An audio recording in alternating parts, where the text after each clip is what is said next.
In January 2000, Yahoo was worth over $125 billion. Less than 2 decades later, its core business was sold to Verizon for about $4.5 billion. That is not a typo. The company that once sat above Disney, News Corp, and Comcast combined on the market cap leaderboard ended up worth less than a mid-tier app with a decent growth chart. For a moment, Yahoo wasn't just another website.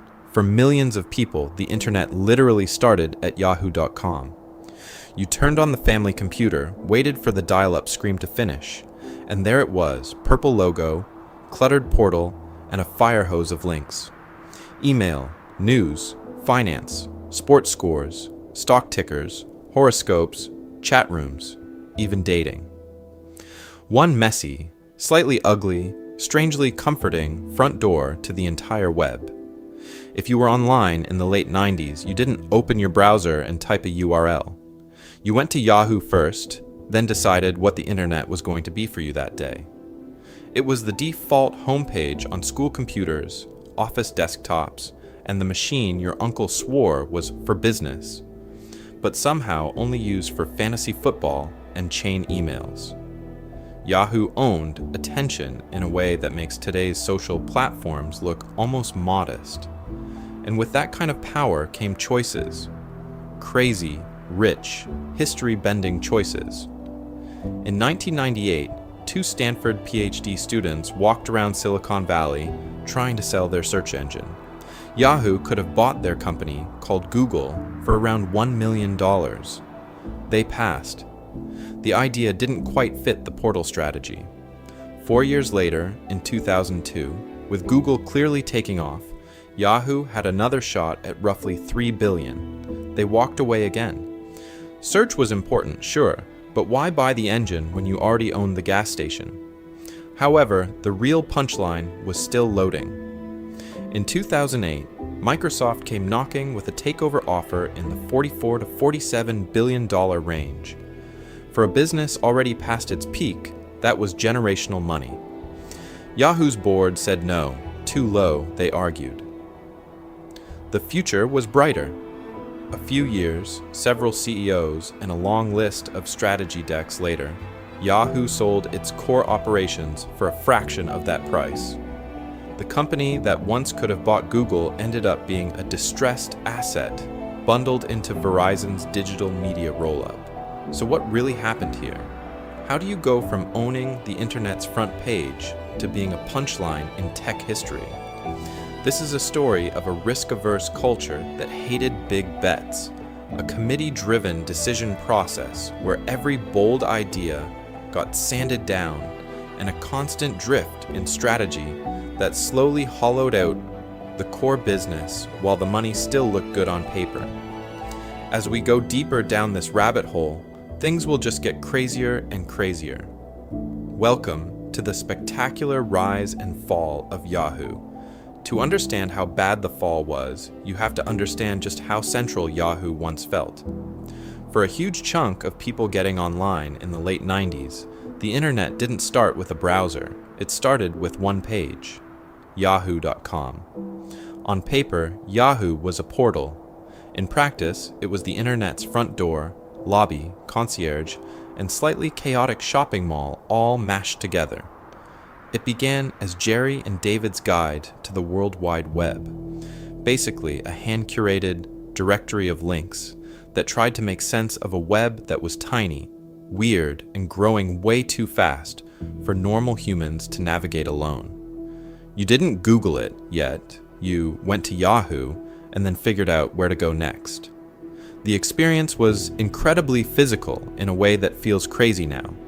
You'd sit down in front of a beige, clunky PC, double-click that blue E, and listen to the modem screech like it was being tortured. After 30 seconds of digital screaming and a prayer that nobody picked up the landline, your reward was this crowded but comforting homepage.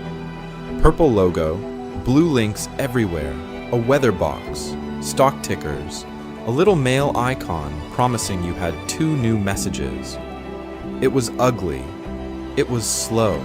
It was home. Yahoo didn't just send you to other sites, it tried to be the one-stop hub for everything.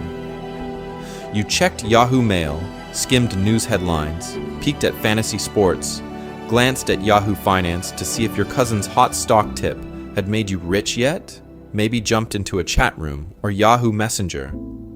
Search was there, but it was just one box among many. The power move wasn't owning any single category deeply.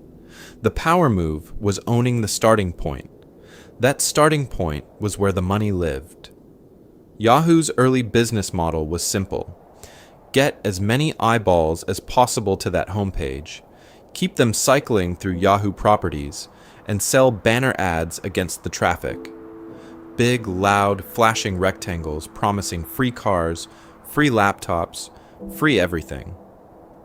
Advertisers didn't really know what they were buying. Yahoo didn't really know how effective it was, but the traffic numbers looked amazing, and the ad money poured in anyway. However, buried in that success was the core problem.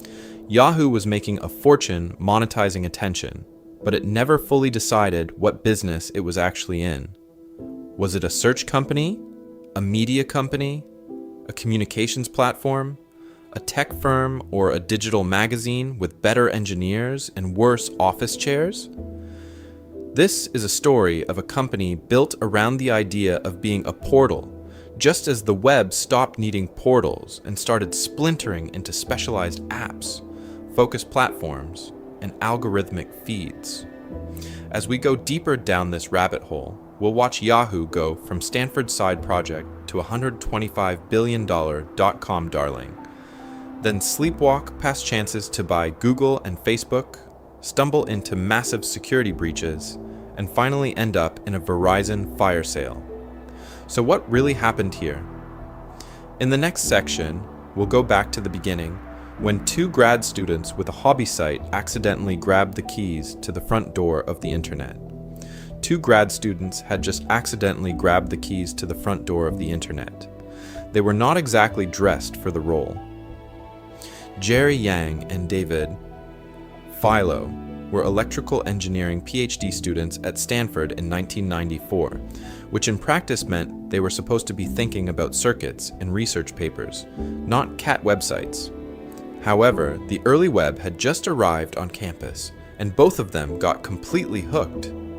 Instead of writing dissertations, they spent late nights in a trailer on a Stanford hillside, clicking through this chaotic new thing called the World Wide Web. Back then, the web was tiny but felt infinite. There was no Google, no Chrome, no just search it. You discovered sites through word of mouth, random links, or pure luck.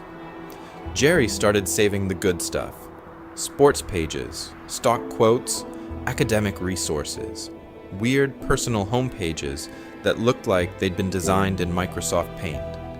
He and Philo began dumping all these links into a list, then splitting that list into rough categories so they could actually find things again. They called it, very literally, Jerry and David's Guide to the World Wide Web. No branding agency, no pitch deck, just a long, hand-curated bookmark file organized into a hierarchy: entertainment, business, science, and so on. It lived on Stanford servers, and at first it was basically their personal map of the web. This is a story of two nerds building a tool for themselves because the existing options were so bad they were almost a joke. But something strange started happening. Other people on campus found the guide, then people off campus. Links spread on early forums and email lists. Traffic climbed, then spiked, then exploded. Remember, in 1994, if you knew where the good websites were, that was practically money in social capital. Jerry and David's little side project became the place you went to start your online session. Pretty soon, their hobby was melting Stanford's infrastructure. The university's servers were getting hammered by strangers all over the world, all trying to load this ugly, text-heavy page of links. Stanford, which had not signed up to run the internet's front desk, gently suggested they find another arrangement. things would just get crazier and crazier from there. So they gave the project a new name, Yahoo. Officially, it stood for Yet Another Hierarchical Officious Oracle, a backronym that sounded like it had been invented at 3 a.m. after too much campus pizza. Unofficially, they just liked the word. It felt loud, a little obnoxious, and not at all like a serious research tool. That was the point. The early culture around Yahoo was playful and almost anti-corporate. No one thought we're building a $100 billion business. They thought we're trying to keep this directory from collapsing under its own popularity. Their psychological motive was simple: survive the chaos and help people navigate it. They weren't inventing the web, they were guiding you through it. As we go deeper down this rabbit hole, that identity as a guide will become incredibly important. Because when your whole origin story is about pointing to other people's ideas, what happens when the web suddenly demands you start creating your own? That identity got tested the moment Stanford basically handed them a bill. By early 1995, Jerry and David's guide to the World Wide Web was no longer just a cute grad student project.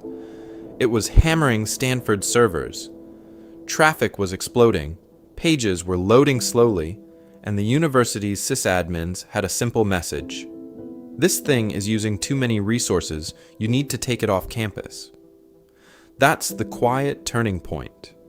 When your hobby is suddenly a line item on a university budget, you're not just two guys in a trailer anymore. You're running a real service. People are relying on it. And in the background, the first wave of Silicon Valley money is circling, trying to figure out how to turn this crazy new web into something rich. Enter Sequoia Capital. At the time, they were already legends: Apple, Oracle, all the classic tech hits. But this? Two shy electrical engineering PhD students with a glorified phone book of websites? On paper, not exactly a serious business. However, Sequoia saw the same thing Stanford's IT department did: demand. Insane. Non-stop demand. So in March 1995, Jerry Yang and David Filo incorporate Yahoo. They move off Stanford's machines, take Sequoia's money, and overnight become reluctant founders in the middle of the dot-com gold rush. Everyone around them is suddenly talking about valuations, ad rates, and portal strategy. Jerry still shows up to meetings in shorts. Here's where Yahoo makes its first big strategic choice. They don't double down on deep search technology. They don't try to become a hardcore engineering lab. Instead, they lean into, although what they already are, the friendly front page of the web, a portal. Yahoo hires actual human editors, people whose job is to read websites and then file them into neat categories: sports, finance, weird stuff, cool sites for kids. It's like a library catalog, but with more banner ads and fewer cardigans. If you wanted to find basketball shoes, you clicked through folders until you got there. Slow? Kind of. But in 1995, it felt like magic. This is a story of a tech company that doesn't really see itself as a tech company. Inside early Yahoo, the culture feels closer to a media outlet than a research lab. Meetings are about what should be on the homepage, what tone the copy should have, which categories people love. Code matters, but the brand matters more. The purple logo, the yodel, the goofy name, that's the product in their heads. Pattern interrupt. Imagine Google starting with a team of librarians instead of a ranking algorithm. Different universe, right? Yahoo's DNA hardens around human curation, consensus, and advertising. It works beautifully in the short term. Users trust it. Advertisers love it. Money pours in. But buried inside that success is a quiet problem. The web is about to get too big, too fast for humans to keep up. And when that happens, this warm, curated, portal-first identity will collide head-on with a colder algorithmic future, and things will just get crazier and crazier. Yahoo didn't just find a way to make money on the internet. It basically invented the default way everyone else would copy. In 1994, the idea of putting an ad on a web page was weird. There wasn't really a web page industry yet. But as Yahoo's directory turned into the place, people started their online day. Brands started circling. AT&T ran one of the first famous banner ads on the web with the line, "Have you ever clicked your mouse right here?" And on Yahoo, that question suddenly had an answer. Millions of people every single day. So what really happened here is simple math disguised as innovation. By the late 90s, Yahoo's homepage was the internet's Times Square. Tens of millions of users loaded it over and over to check mail, news, stocks, horoscopes, whatever. Advertisers didn't need to understand the web. They just needed one number, CPM, cost per 1,000 impressions. You pay a fixed price, your banner shows up 1,000,000 times, you call it online strategy, and go to lunch. For Yahoo, that math was beautiful. You build one page. You sell rectangles on it. The more people who show up, the richer you get. No complicated subscriptions, no messy revenue share. The technology to serve a static banner is trivial compared to building a world-class search engine. However, the money coming in from those little rectangles made trivial feel like genius. This is a story of a business model quietly hijacking a company's brain. If revenue scales with eyeballs, you optimize for eyeballs. Yahoo leans hard into being a portal. News, sports, finance, games, chat, dating, auctions, everything. Not because users were begging Yahoo to solve one deep problem perfectly, but because every new category is another page, another banner, another CPM line item. Inside the company, that logic seeps into the culture. Yahoo starts to look less like a scrappy Stanford engineering project and more like a glossy media empire. Meetings revolve around page views, front page placement, and which partner gets the prime slot above the fold. Product managers and sales teams argue over which tab gets the homepage real estate.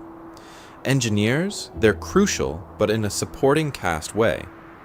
Their job is to keep the pages loading fast and the ad slots working, not to rip up the model and invent something that might kill the golden goose. As we go deeper down this rabbit hole, you can see the quiet trade-off. While Yahoo fine-tunes banner layouts and negotiates sponsorships, somewhere else, a tiny startup is staring at a very different problem. How do you make search results actually good? No glossy portal, no giant homepage, just a white box, some math, and a crazy idea that relevance might be worth more than real estate. Welcome to the spectacular rise and fall of the portal mindset colliding with the search revolution. At some point around 1999, the internet quietly put on a purple hoodie.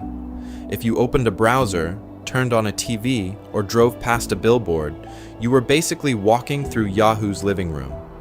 The homepage was everywhere, default start screen on school computers, the thing that popped up at work before you even knew what a homepage was. There was that loud, slightly ridiculous Yahoo yodel echoing through TV ads, slapped over grainy footage of people going online like they were entering a new dimension. Stadium sponsorships, purple logos on outfield walls, banners on NBA courts. For a weird little window in time, this wasn't just a website. It was the brand of the web itself. And once you landed there, Yahoo tried to make sure you never had to leave. This is a story of the all-in-one internet experience, built like a digital shopping mall where every store just happened to pay rent to Sunnyvale. You had Yahoo Mail for your new "you've got an email address now" identity. Yahoo Messenger for late-night chats and questionable away messages. Yahoo Groups for your hobby forums, conspiracy threads, and PTA drama. Then there was Yahoo Finance with real-time quotes that made day traders feel rich. Yahoo Sports with fantasy leagues that quietly ate entire Sundays. Yahoo News pulling wire stories into one purple box. GeoCities hosting your flaming text fan page, and Yahoo Auctions trying to be eBay without admitting it. If there was an online behavior, Yahoo either had a product or was about to launch one. The business idea was simple. Don't just be a site on the internet, be the internet. Investors loved that story. In January 2000, Yahoo's market cap sailed past $125 billion. For a moment, it was worth more than some of the biggest media empires combined. Analysts called it the safe .com bet, the blue chip in a sea of sketchy startups. The narrative was that Yahoo basically owned the front door to the web, and as long as everyone walked through that door, the money would keep flowing. And people behaved like that was true. A lot of users didn't really browse the internet. They typed yahoo.com into the address bar like a ritual, waited for the portal to load, then hunted for a tiny directory link or search box to get where they actually wanted to go. Need a random site?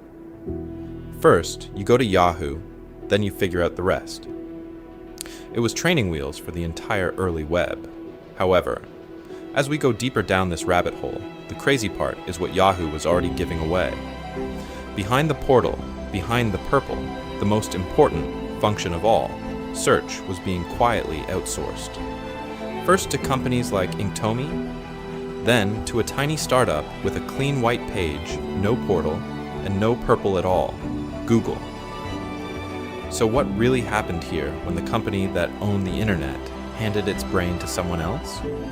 That's where things will just get crazier and crazier. Yahoo didn't just outsource a feature, it outsourced its brain. In the late 1990s, Yahoo is the internet's front door. You turn on your beige PC, that dial-up scream kicks in, and where do you land? A purple portal stuffed with news, stocks, horoscopes, and a tiny search box that says Yahoo on it. However, behind that friendly exclamation point, something strange is going on. Yahoo isn't actually doing the searching. First, it leans on companies like AltaVista and Inktomi. Their crawlers, their indexes, their engineering teams are doing the heavy lifting while Yahoo handles the packaging.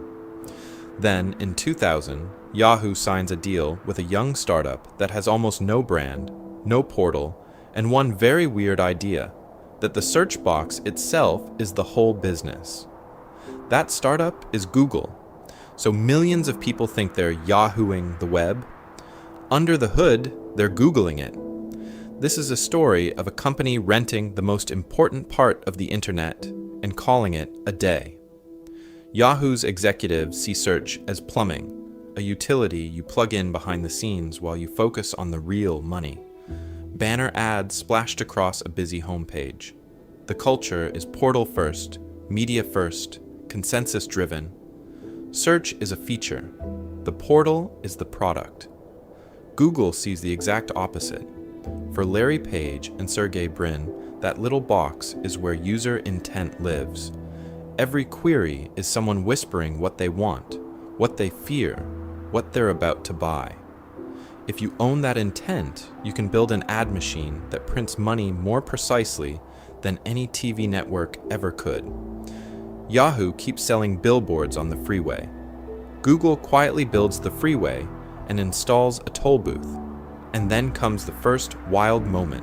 In 1998, when Google is still basically a Stanford science project with a logo that looks like clip art, Larry Page reportedly offers to sell the whole thing to Yahoo for around $1 million. $1 million.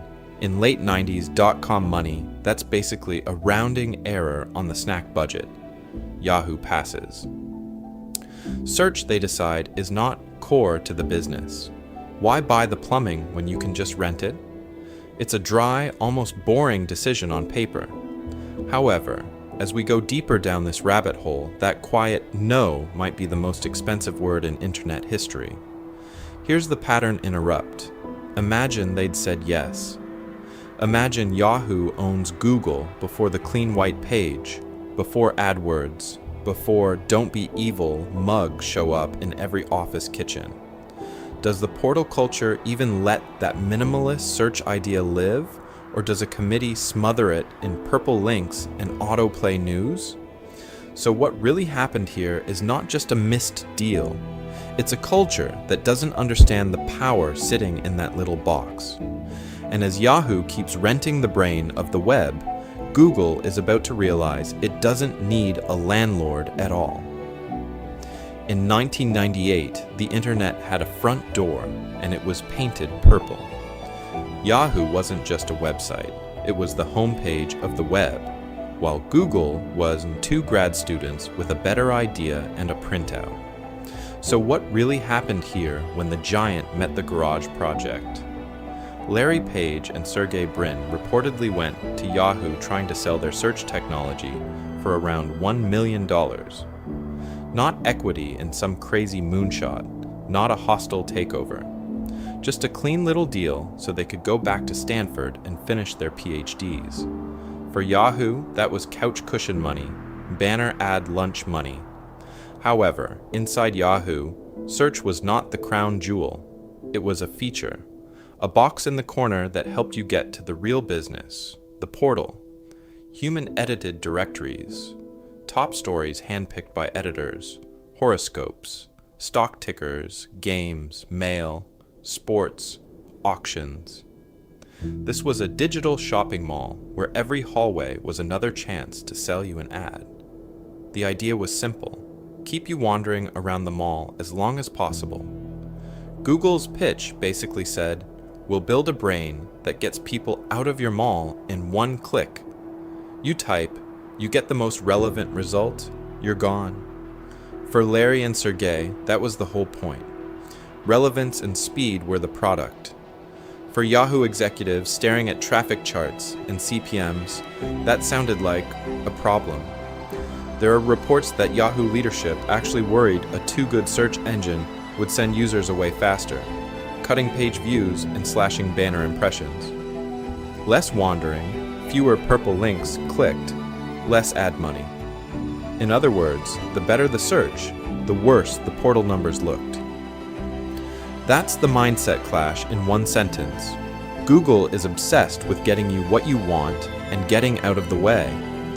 Clean page, 10 blue links, half a second.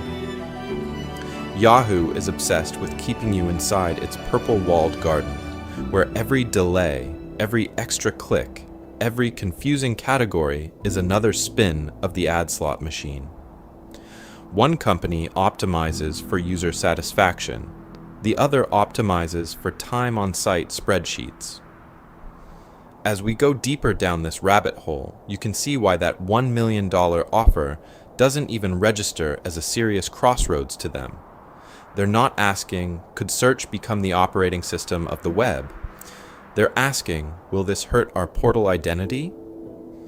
The engineers might whisper about algorithms, but the executives are counting page views. And this is a story of how a tiny choice exposes an entire culture. Yahoo doesn't just miss a cheap deal. It looks at the future of search and says, nah, we're good. We're a media company. Things will just get crazier and crazier from here, because that wasn't an accident. That was Yahoo explicitly choosing the portal over becoming a true search company. And that choice will haunt every decision that follows. Yahoo had picked a side: portal over search, media over math. And almost on cue, the universe decided to run a stress test on that idea. The dot-com bubble didn't just pop in 2000, it exploded. For 5 years, money had been basically free for anything with a .com in the name. Startups with no profits, no real business model, sometimes not even a working product, were raising millions just to slap their logo on a banner ad at the top of Yahoo's homepage. That was the dream. You pay Yahoo, Yahoo gives you traffic, everybody gets rich. However, when the NASDAQ started crashing in March 2000, those marketing budgets didn't just shrink, they vanished. Overnight, the banner ad machine that powered Yahoo's crazy growth became a liability. The same startups who had been throwing money at CPM ads suddenly went bankrupt, pulled campaigns, or called saying, "Yeah, about that invoice." Yahoo's revenue model had one leg, and that leg was advertising. When the bubble burst, that leg got kicked out from under them. Wall Street noticed. In early 2000, Yahoo's market cap had crossed $125 billion, more than Disney, News Corp, and Comcast combined. It was the front page of the internet and priced like it would own that front page forever. But as the crash deepened, the stock went from triple digits to single digits. Paper fortunes evaporated. Employees who thought they were set for life were suddenly underwater on their options. This is a story of what happens when your entire identity is tied to a hype cycle. Inside Yahoo, the mood flipped from "we're untouchable" to "we might be next." The company announced layoffs for the first time. Projects were cut. Teams were told to find new ways to make money that didn't just involve selling more rectangles at the top of a cluttered homepage. So what really happened here is that the crash exposed a deeper problem. Nobody could answer a simple question. What is Yahoo actually? A tech company? A media company? A directory? A search engine? A bunch of disconnected products held together by a logo and a purple color scheme. As we go deeper down this rabbit hole, you start to see the panic in the decisions. Yahoo rushed into paid services, premium email, small business tools, anything that sounded like diversified revenue on an earnings call. But the culture was still consensus-driven, still slow, still allergic to picking one clear path. The board's solution was basically, if we're going to be a media company, let's hire a media guy. In 2001, they brought in Terry Semel, a former Hollywood studio co-chairman who had run Warner Brothers. This was a serious signal, less Stanford engineer energy, more old-school entertainment executive who knew how to cut content deals, talk to advertisers, and package Yahoo as the next great digital network. Welcome to the spectacular rise and fall of Yahoo's media fantasy. Under Semel, the bet was that Yahoo could become the online version of a TV network, just bigger and richer, with banner ads instead of commercials. However, while Yahoo was busy trying to be the next NBC, something else was quietly happening in Mountain View. A newly disciplined Google, humbled by the same crash, was about to turn simple text ads into the most profitable money machine in internet history. Yahoo thought the bubble bursting was the crisis. The real problem was what came after. So while Google was quietly turning blue links and tiny text ads into a money printer, Yahoo made a very different bet. They went to Hollywood. Enter Terry Semel, former co-CEO of Warner Brothers, and a guy whose Rolodex was basically the 1990s box office. This was not a scrappy founder in a hoodie. This was old media royalty walking into a portal that still had dancing banner ads and a purple exclamation mark. To the board, it seemed smart. The dot-com party had crashed. Investors wanted adults in the room. And Semel knew how to run a big entertainment business, cut deals, and keep advertisers happy. If the future of the internet was content, who better than the man who once greenlit actual movie stars? So what really happened here is that Yahoo stopped trying to be a technology platform and started trying to be a digital TV network. Semel's Yahoo went all in on premium content deals, licensing sports highlights, exclusive music performances, news video, red carpet clips. They signed partnerships with studios and record labels. The homepage turned into a kind of online TV guide programmed like prime time. Inside the company, the culture shifted. Under Semel, Yahoo hired producers, editors, and deal makers. People who knew how to package a celebrity interview, not rewrite a search algorithm.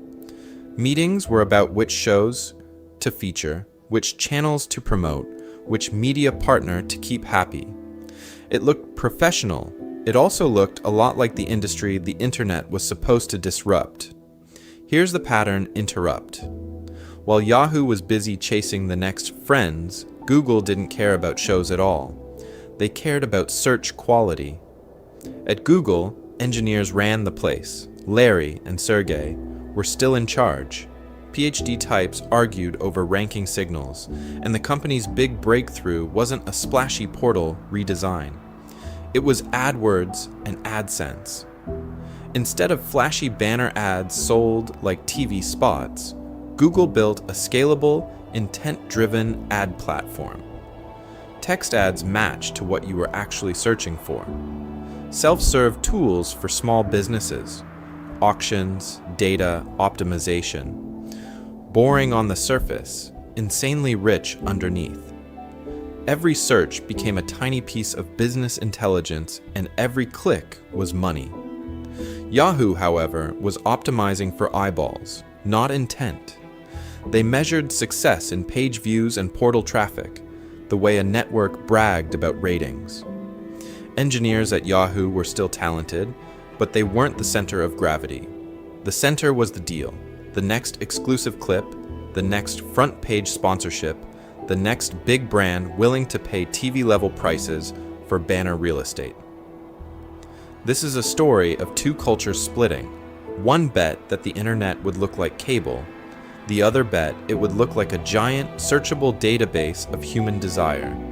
And as we go deeper down this rabbit hole, things will just get crazier and crazier. Because under Terry Semel, Yahoo actually gets another chance to fix the original sin. Google comes back on the table, this time for billions instead of millions, and somehow they still can't pull the trigger. Google wasn't a scrappy garage project anymore.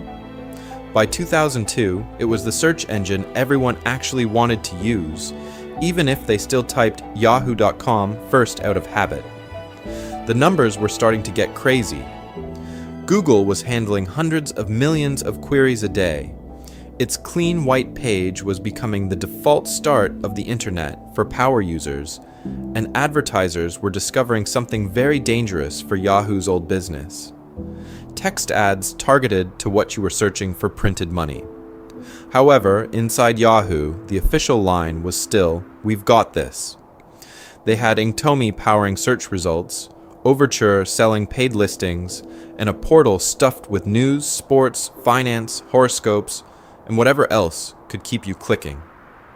On paper, Yahoo looked rich, diversified, safe. Google looked like a one-trick pony. Just search. So when the bankers and go-betweens started whispering that Google might be open to a deal, this is a story of two companies seeing completely different futures. Reports at the time say Google's price tag was in the low billions, around $3 billion. That's not pocket change, even for Yahoo. But it's also the kind of number you pay if you believe search is the operating system of the web. Yahoo didn't, not really. Inside the company, the reaction was polite skepticism. Some executives argued Google was overvalued, that paying a few billion for a search box with no portal, no media, no real business yet was reckless. Others worried about cultural fit. Google was this engineer-driven, PhD-heavy lab where people obsessed over relevance scores and latency. Yahoo had become a media campus, full of producers, editors, and ad salespeople who thought in terms of page views and brand campaigns. You can almost hear the meeting. Someone points out that Yahoo already owned stakes in Inktomi and Overture. Someone else says, "Why buy the cow when we get the milk through licensing?" Another executive quietly wonders, and what do we even do with Larry and Sergey if we buy them? The problems all sound reasonable in the moment, so what really happened here? Officially, Yahoo balked at the valuation. Unofficially, their whole consensus-driven, risk-averse culture kicked in. Search still wasn't seen as the core strategic pillar. It was a feature, a funnel into the portal where the real money supposedly lived.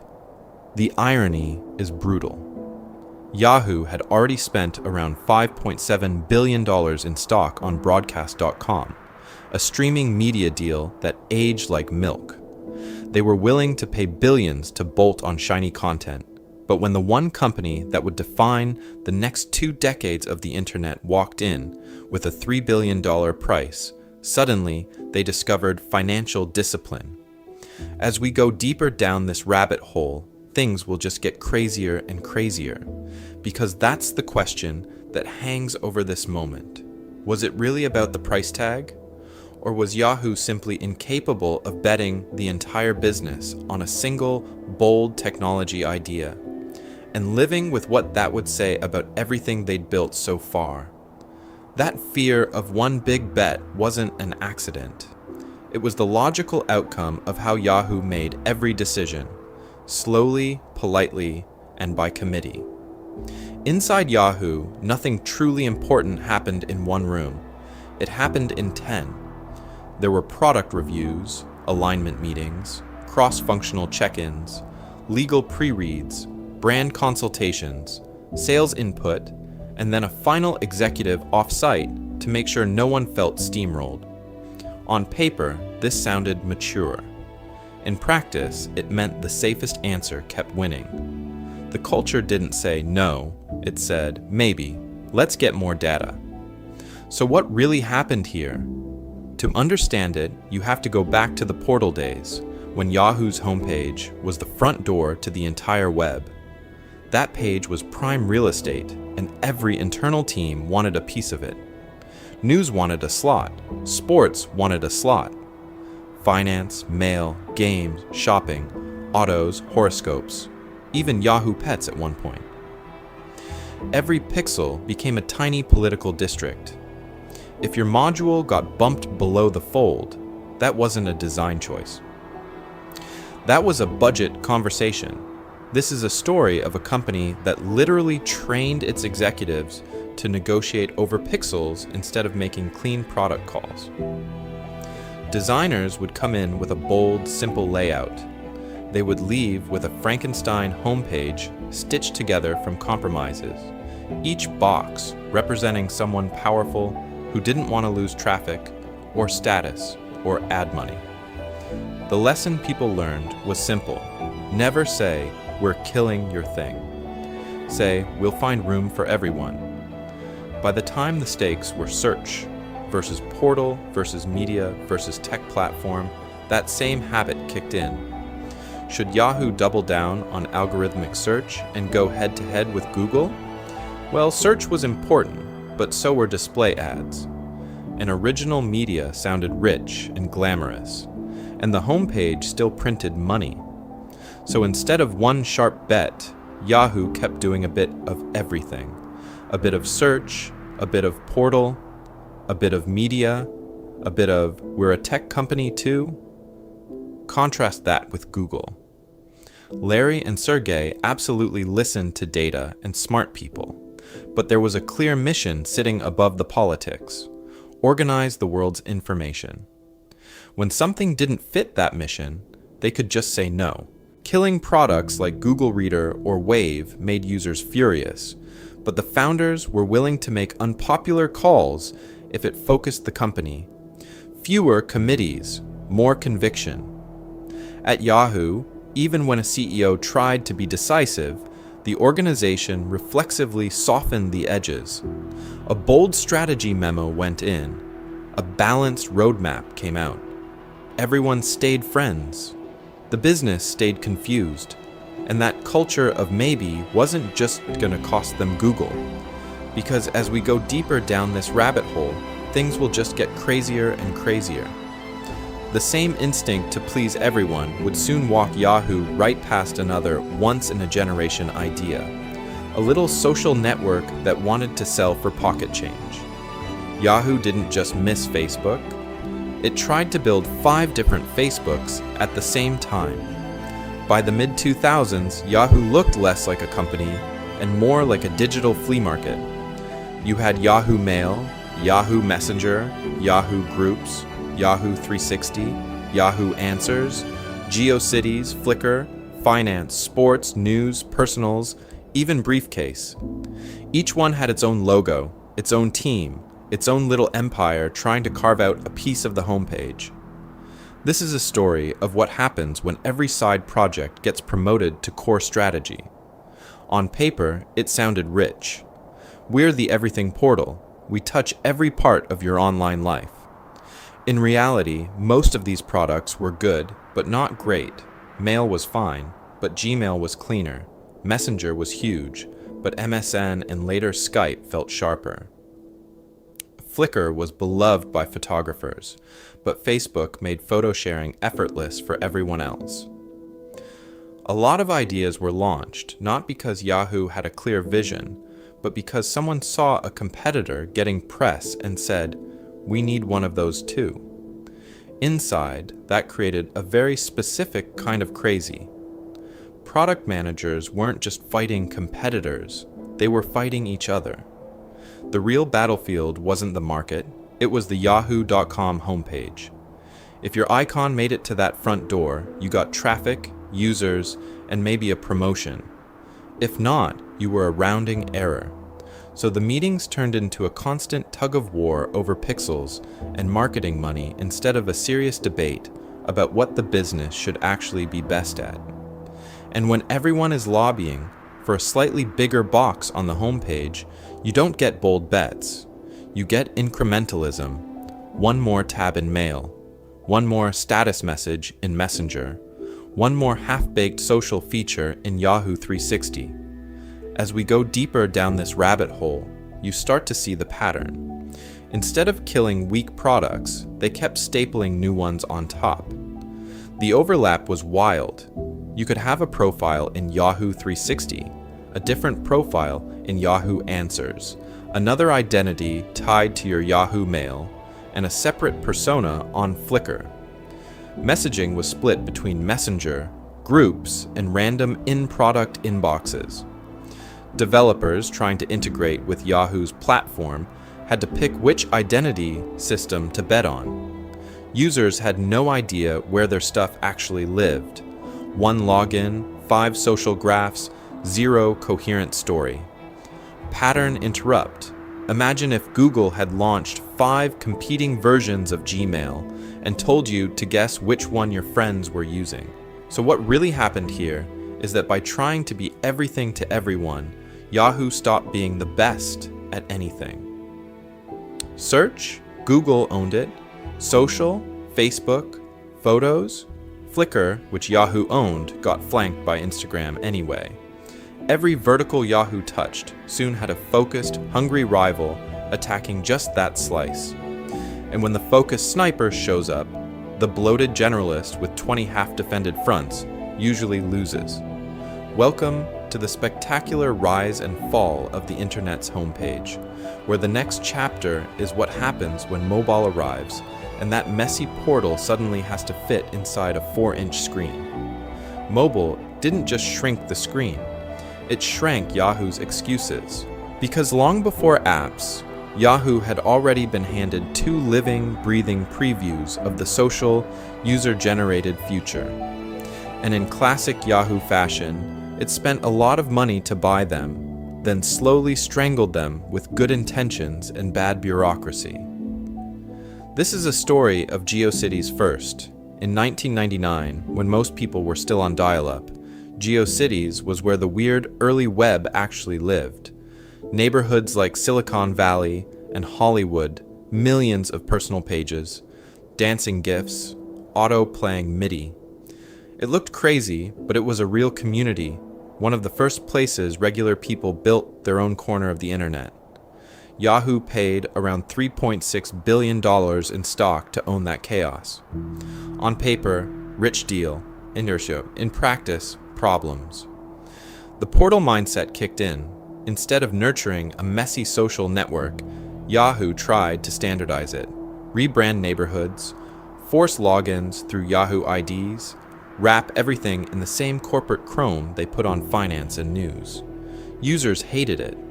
The company struggled to modernize the ancient codebase, was terrified of hosting bad content, and treated moderation like a legal risk, not a community need. As we go deeper down this rabbit hole, you can almost see the meetings. Lawyers worrying, marketers asking how to sell more banner ads, engineers begging for time to rebuild the thing properly. They never really did. By 2009, after a decade of half-hearted maintenance and no real product vision, Yahoo just pulled the plug in most markets. Millions of pages vanished. One of the earliest social webs was quietly deleted by the company that was supposed to be the internet's front door. You'd think they'd learn. However, a few years later, they repeated the pattern with something even closer to the mobile, social future, Flickr. Yahoo bought Flickr in 2005, when it was a beloved photo-sharing community with tags, comments, groups, and a real sense of place. This wasn't just storage. This was social photography. People were already uploading from early camera phones, already building identities around images. If you squint, you can see the entire Instagram idea sitting there in 2005. But inside Yahoo, Flickr ran straight into the corporate maze. There were already photo products. There were already profiles. There were already plans for Yahoo 360 and other social experiments. So every bold Flickr idea had to survive committees who asked the same question. Will this cannibalize another Yahoo product? The answer should have been yes. That was the point. Instead, mobile apps shipped slowly, social features stagnated, and the homepage as portal mindset treated Flickr like a content library to decorate Yahoo's pages, not a network to obsess over. So what really happened here is simple and painful. Yahoo kept buying the future, then forcing it to live by the rules of its past.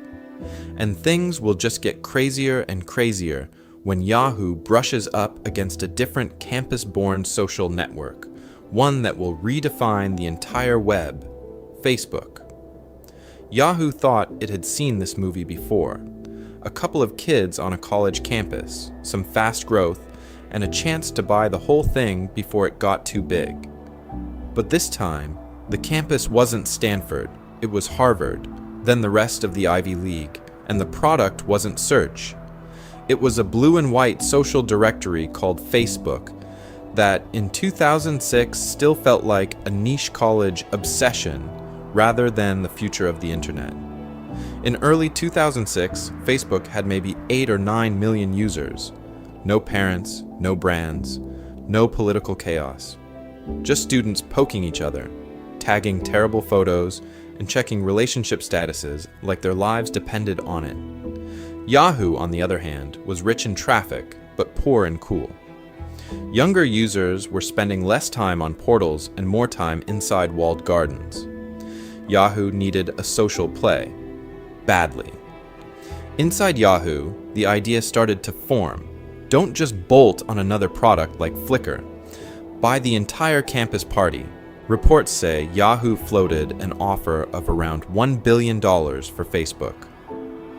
For a 2-year-old business with minimal revenue, that was crazy money.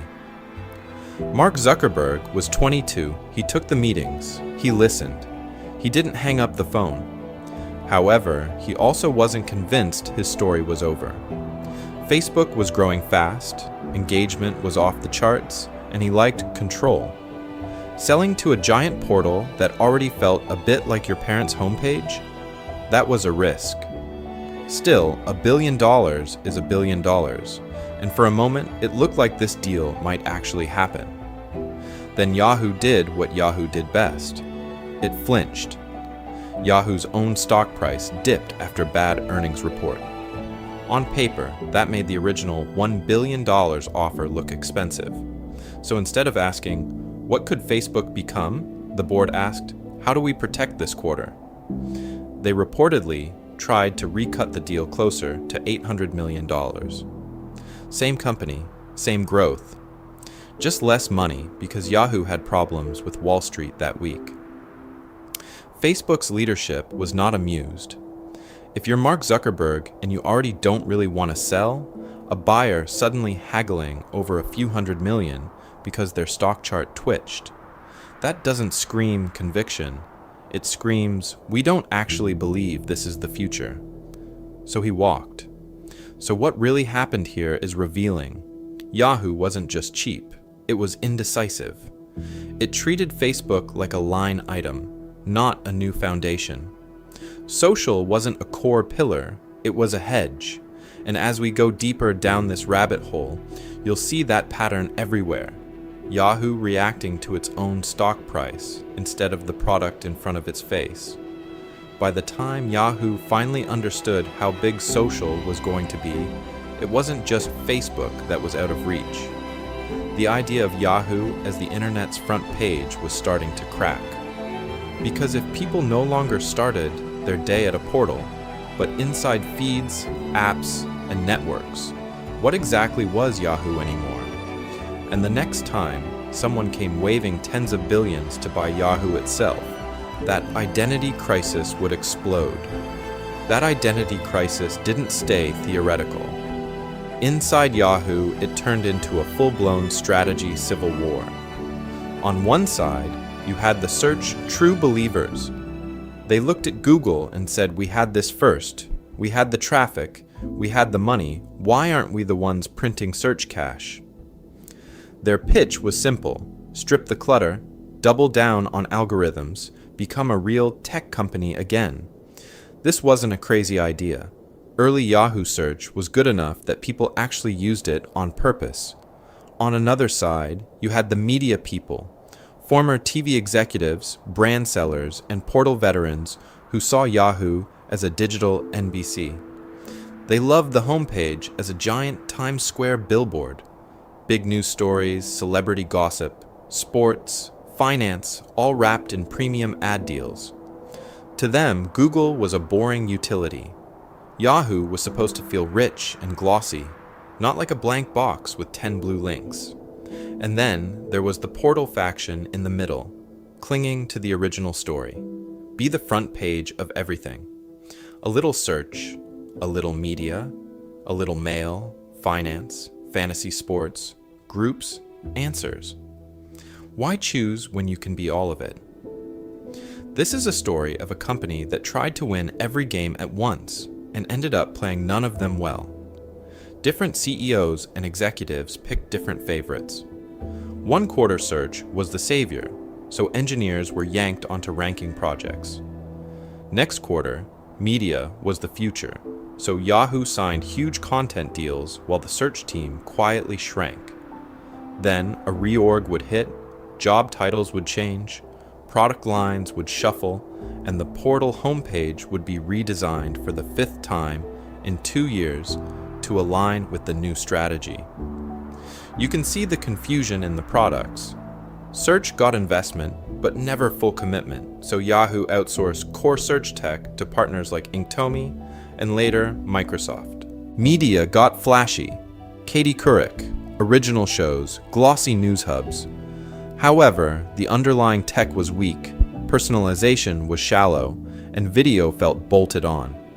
The homepage tried to serve all masters at once, cramming search, news, mail, trending nonsense, and ads into a single chaotic screen. It was like walking into a mall where every store is yelling at you. Inside, the cost was brutal. Top engineers looked at Google, or later Facebook, and thought, those places actually know what business they're in, so they left. Advertisers couldn't explain Yahoo's unique value without using 3 commas. Users quietly peeled off to specialized apps. Google for search, ESPN for sports, Facebook for social, YouTube for video. So what really happened here? In an era where focus wins, can a company built on being the front page of everything survive without choosing what it actually is? As we go deeper down this rabbit hole, things will just get crazier and crazier, because that lack of focus is exactly what blew up the next giant offer that could have saved Yahoo. Microsoft's offer wasn't just big, it was life-changing money for a company already sliding downhill. By early 2008, the landscape had flipped. Google controlled search and search ads, printing money off that little empty box in the middle of a white page. Facebook was exploding from college campuses into the mainstream, quietly stealing the next generation's attention. Yahoo still had hundreds of millions of users, but growth had stalled. Its stock was a shadow of the dot-com glory days, and Wall Street was getting tired of "we'll figure it out." Inside Yahoo, the product story was blurry. Were they a media company? A tech company? A portal glued together with banner ads and nostalgia? Meanwhile, Google's market share in search kept climbing, and Yahoo's own search business looked like a side project in its own house. That's exactly where Microsoft saw an opening. On paper, the idea was actually pretty smart. Microsoft had Bing's predecessor, a lot of cash, and a deep fear of Google turning into an unstoppable operating system for the entire internet. Yahoo had the audience, the brand, and a real, if fading, ad business. Combine Microsoft's engineering and money with Yahoo's traffic and advertiser relationships, and suddenly there's a credible number two that might actually punch Google in the face instead of just complaining about it. So Steve Ballmer shows up with an unsolicited takeover bid in the $44 to $47 billion range, all cash and stock, a massive premium over Yahoo's beaten down share price. For a company whose best days looked like they were behind it, this was the kind of lifeline most boards at least pretend to love. However, Jerry Yang did not love it. The co-founder, who'd come back as CEO, saw Microsoft's move as opportunistic, almost insulting. He and the board argued that the offer undervalued Yahoo's true potential, and the turnaround, they believed, was just around the corner. In their version of the story, Yahoo was still a rich, underappreciated empire, temporarily misunderstood by the market. Investors did not share that romantic view. As negotiations dragged on and Yahoo kept pushing for a higher price, Microsoft eventually walked. The stock, which had spiked on the bid, sank back down. Suddenly, that $44 billion looked less like a lowball and more like a crazy overpayment Yahoo had somehow talked its way out of. Shareholders were furious. Some sued. Others openly called for Yang's head. The rejection became one of those infamous, "how do you say no to that?" business moments. And here's where things will just get crazier and crazier. By saying no to Microsoft, Yahoo wasn't just rejecting a deal. It was making a bet that it could fix itself faster than the market could lose patience. So what really happened here is that a company already paralyzed by committees and culture wars now had to prove it was worth more than $44 billion, while all of its deepest internal problems were about to be dragged into the spotlight. This is a story of what happens when you turn down the lifeline and then realize you still can't swim. The market did not wait for Yahoo to learn. It went straight for the jugular. When the Microsoft offer collapsed, it didn't just disappear from the headlines, it turned into a weapon.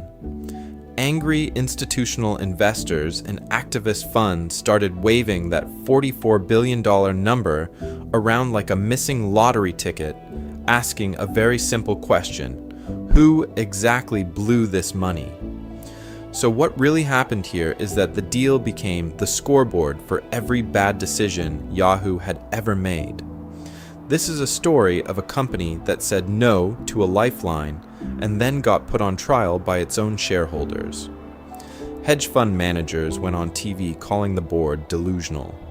Proxy fights were threatened. Lawsuits were filed. Inside Yahoo, people who had nothing to do with the negotiations watched their stock-based pay evaporate while being told to stay focused on the mission. The problem was, no one could agree what that mission even was anymore. Jerry Yang was right in the blast radius. He'd gone from beloved founder to the guy who lost $44 billion. Under pressure from investors and a board desperate to change the narrative, Yang stepped down as CEO in late 2008. However, he stayed on the board, which meant the ghost of the old strategy never really left the building.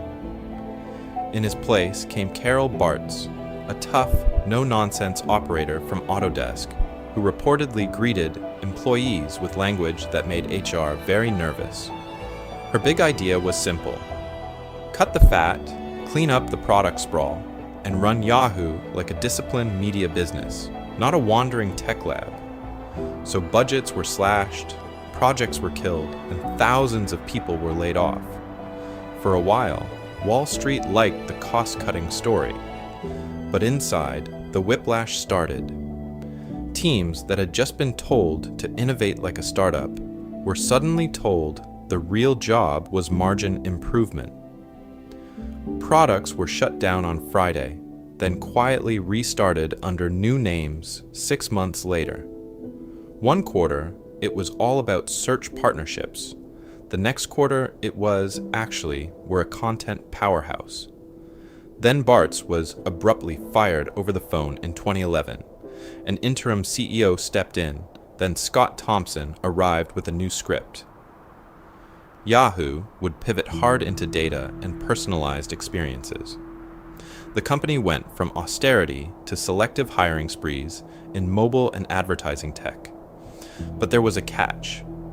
Thompson's resume issues exploded into a scandal, and he was out in just a few months. Another interim, another reset. Every new leader came with a new slogan, a new slide about Yahoo's core, and a quiet plan to unwind whatever the last person had just announced. Cost-cutting, followed by growth at all costs. A mobile-first push that never got the money or talent it needed. Rebrands of the homepage, the logo, even the purple shade, as if the hex code was the real problem.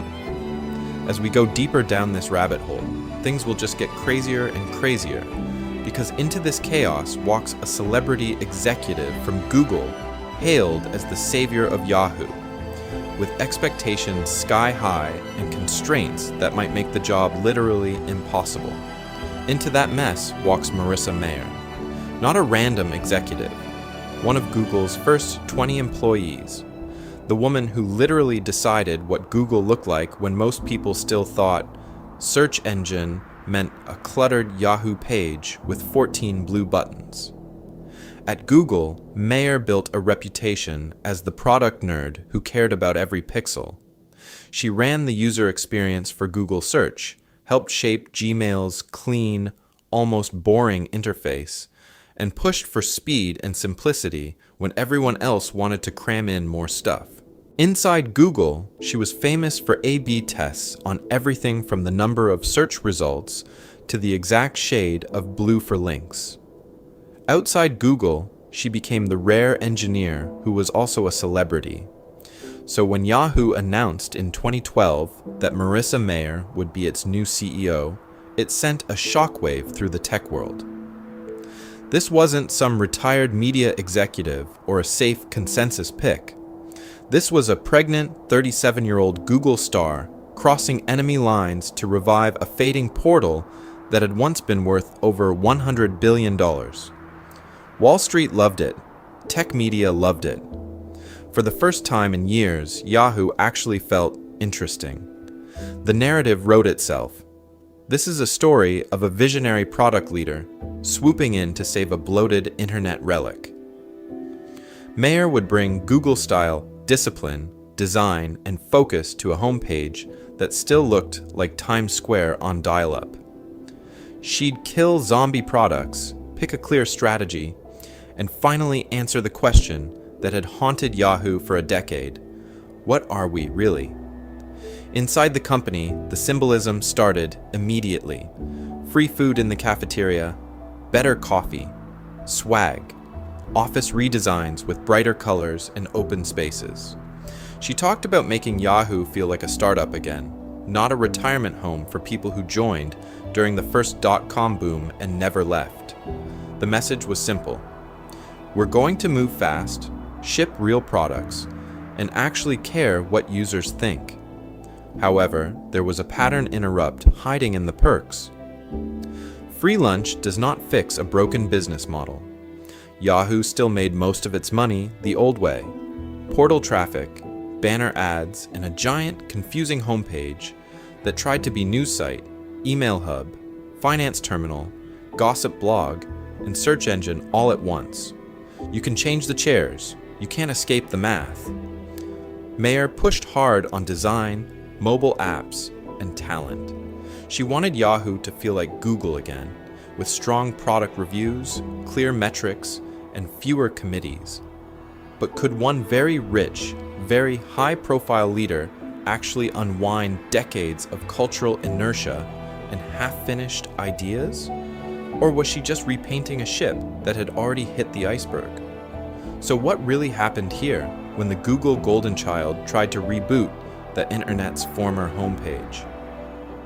As we go deeper down this rabbit hole, we'll see whether her early moves were the start of a real turnaround, or just another chapter in Yahoo's spectacular rise and fall of expectations. Marissa Mayer's diagnosis was blunt.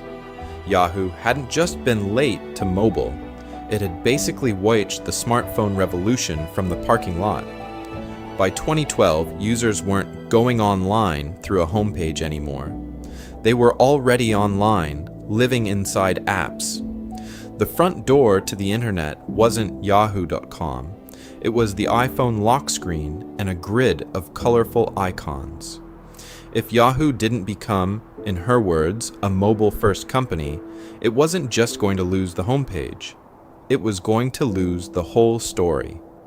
So what really happened here when the queen of Google's clean products tried to drag a cluttered portal into the app era? Mayer's big idea was simple on paper: follow the users. If people were spending hours in mobile apps, then Yahoo had to be one of those apps. Not a forgotten purple logo in a folder you never open, but something you'd actually tap every day. She started with the basics. Yahoo Mail got a full redesign: faster, flatter, fewer buttons, less of that late 90s corporate beige.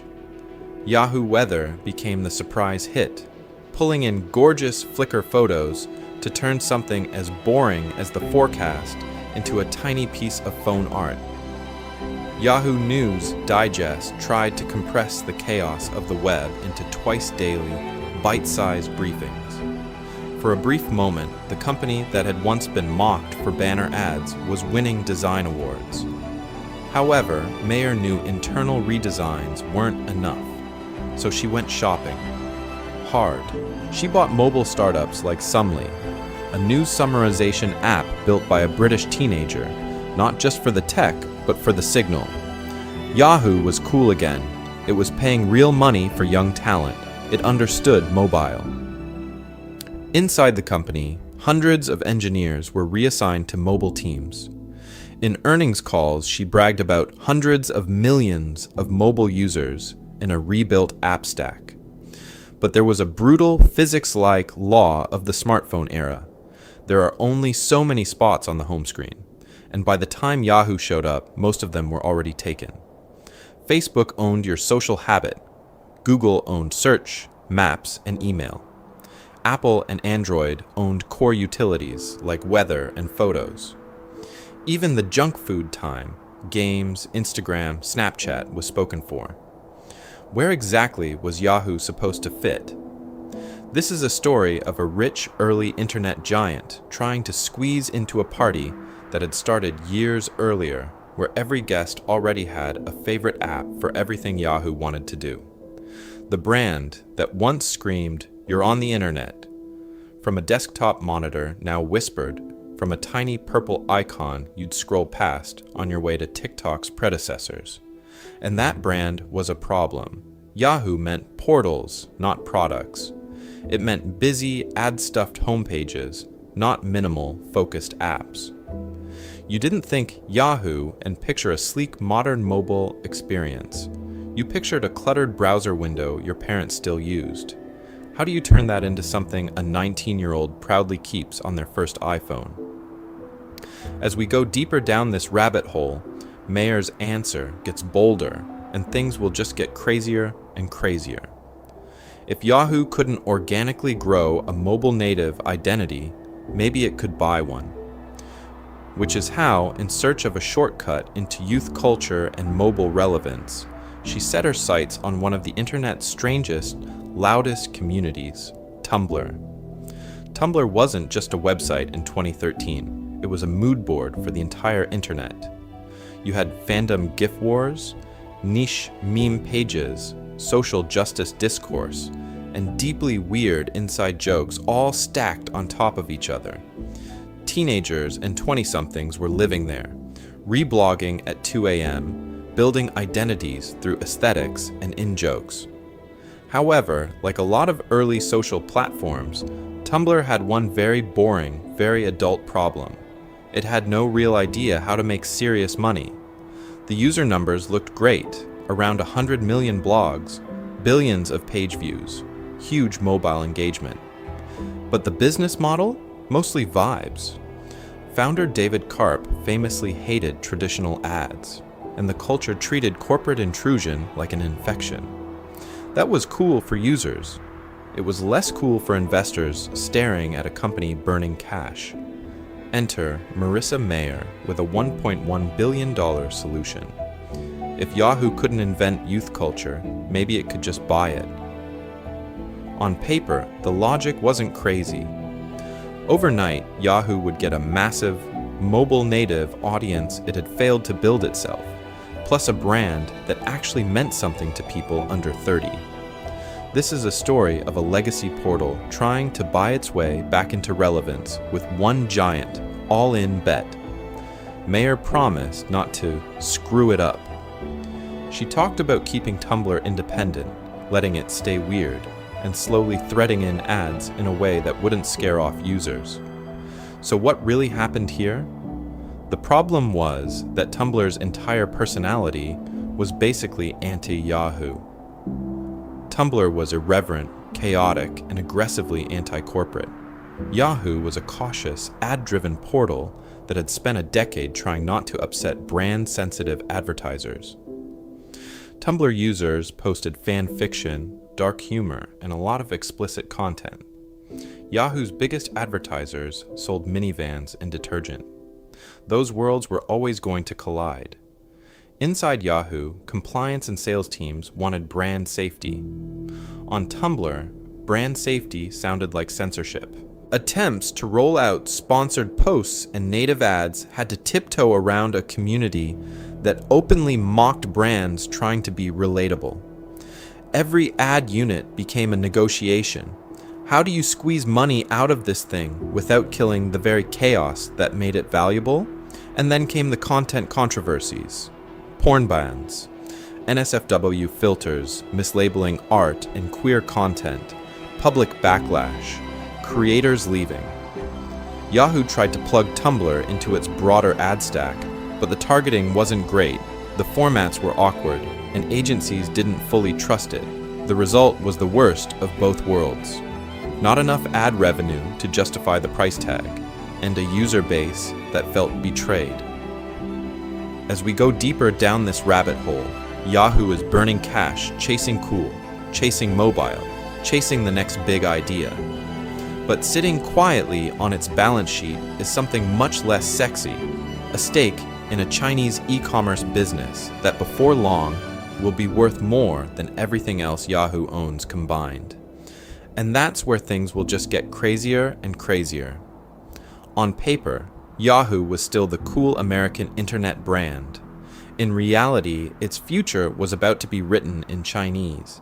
In 2005, Yahoo wired roughly $1 billion in cash and handed over its struggling China operations to a then little-known e-commerce company called Alibaba, in exchange for a big minority stake. The idea sounded smart. If you can't crack China yourself, partner with a local founder who actually understands the market and let them run the business while you sit back and share the upside. This is a story of a hedge fund trade hiding inside a confused tech company. Alibaba wasn't just another portal.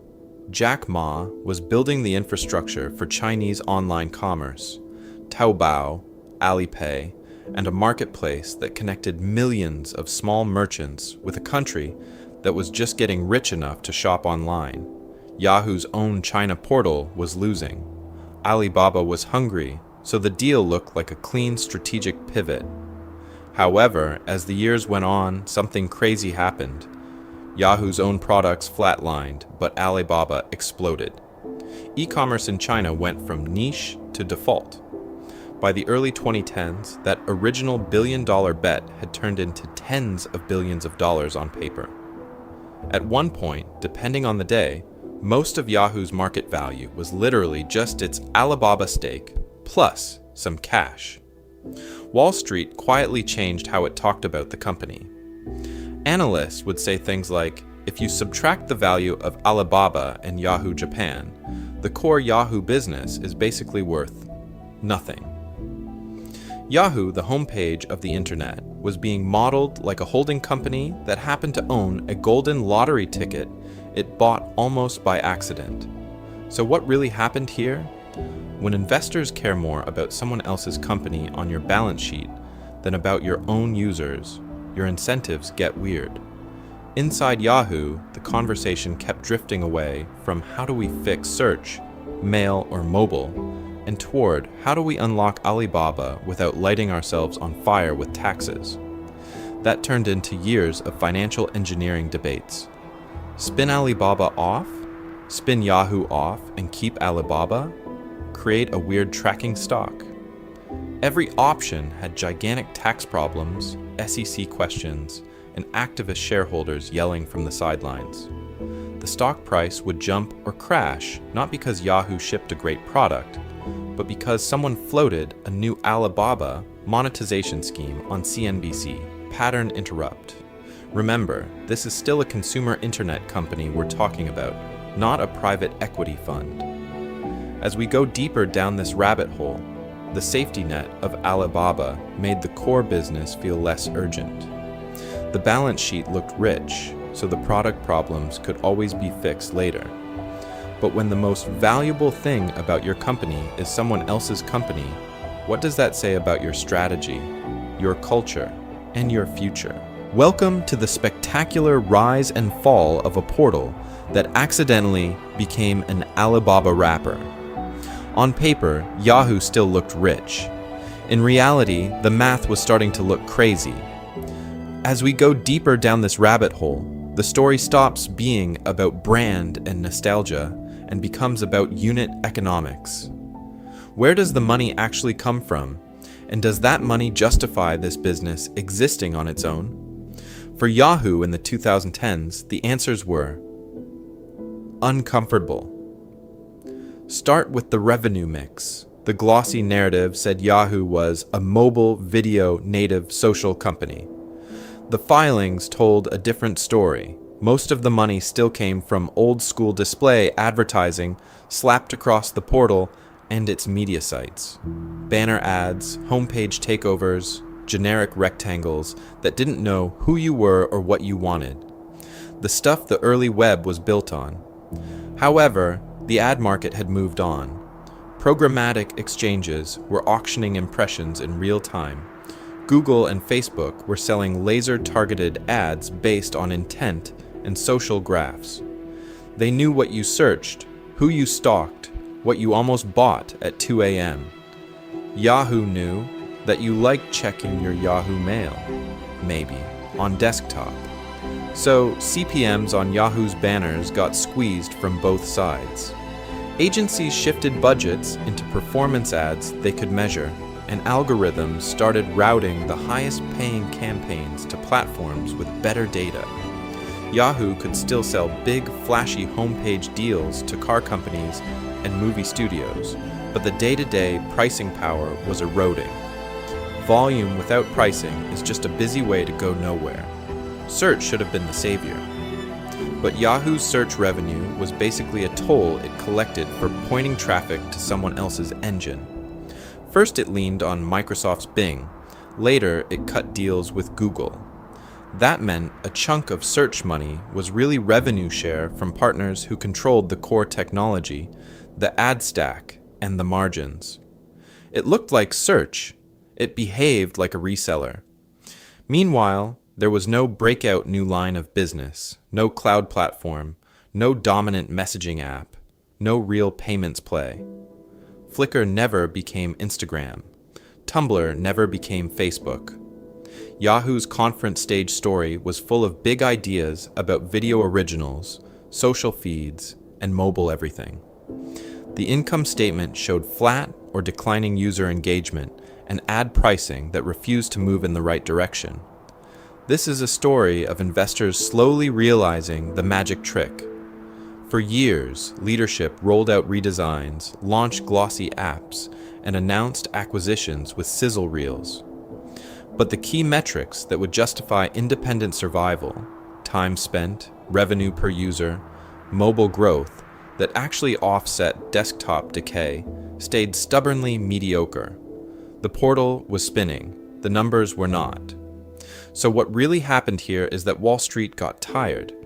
They didn't see a WeWork-style hypergrowth rocket. They saw a slow ad business with shrinking leverage and a side bet on Alibaba. And when your core economics are this fragile, you cannot afford any extra problems. Which is exactly when Yahoo gets hit with something far worse than bad strategy. A series of massive security breaches that turn a struggling ad company into a full-blown liability. A bad quarter hurts your stock price. A billion account breach hurts your entire reality. In 2013, Yahoo quietly discovered that some of its user accounts had been compromised. Not a handful, hundreds of millions.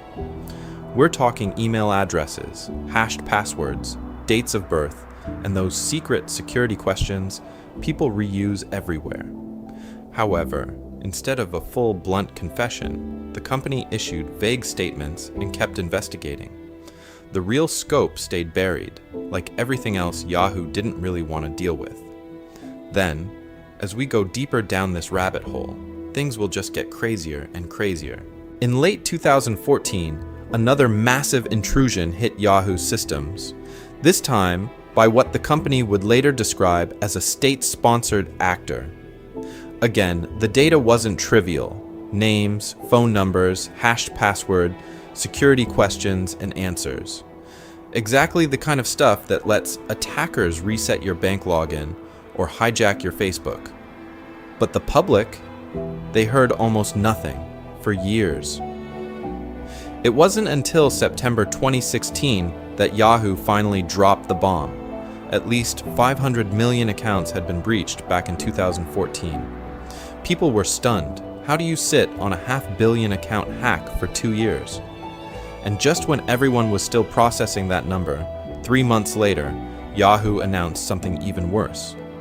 Another incident from 2013 that actually hit over 1 billion user accounts. Later analysis would push it closer to 3 billion, basically every account Yahoo ever had. So what really happened here?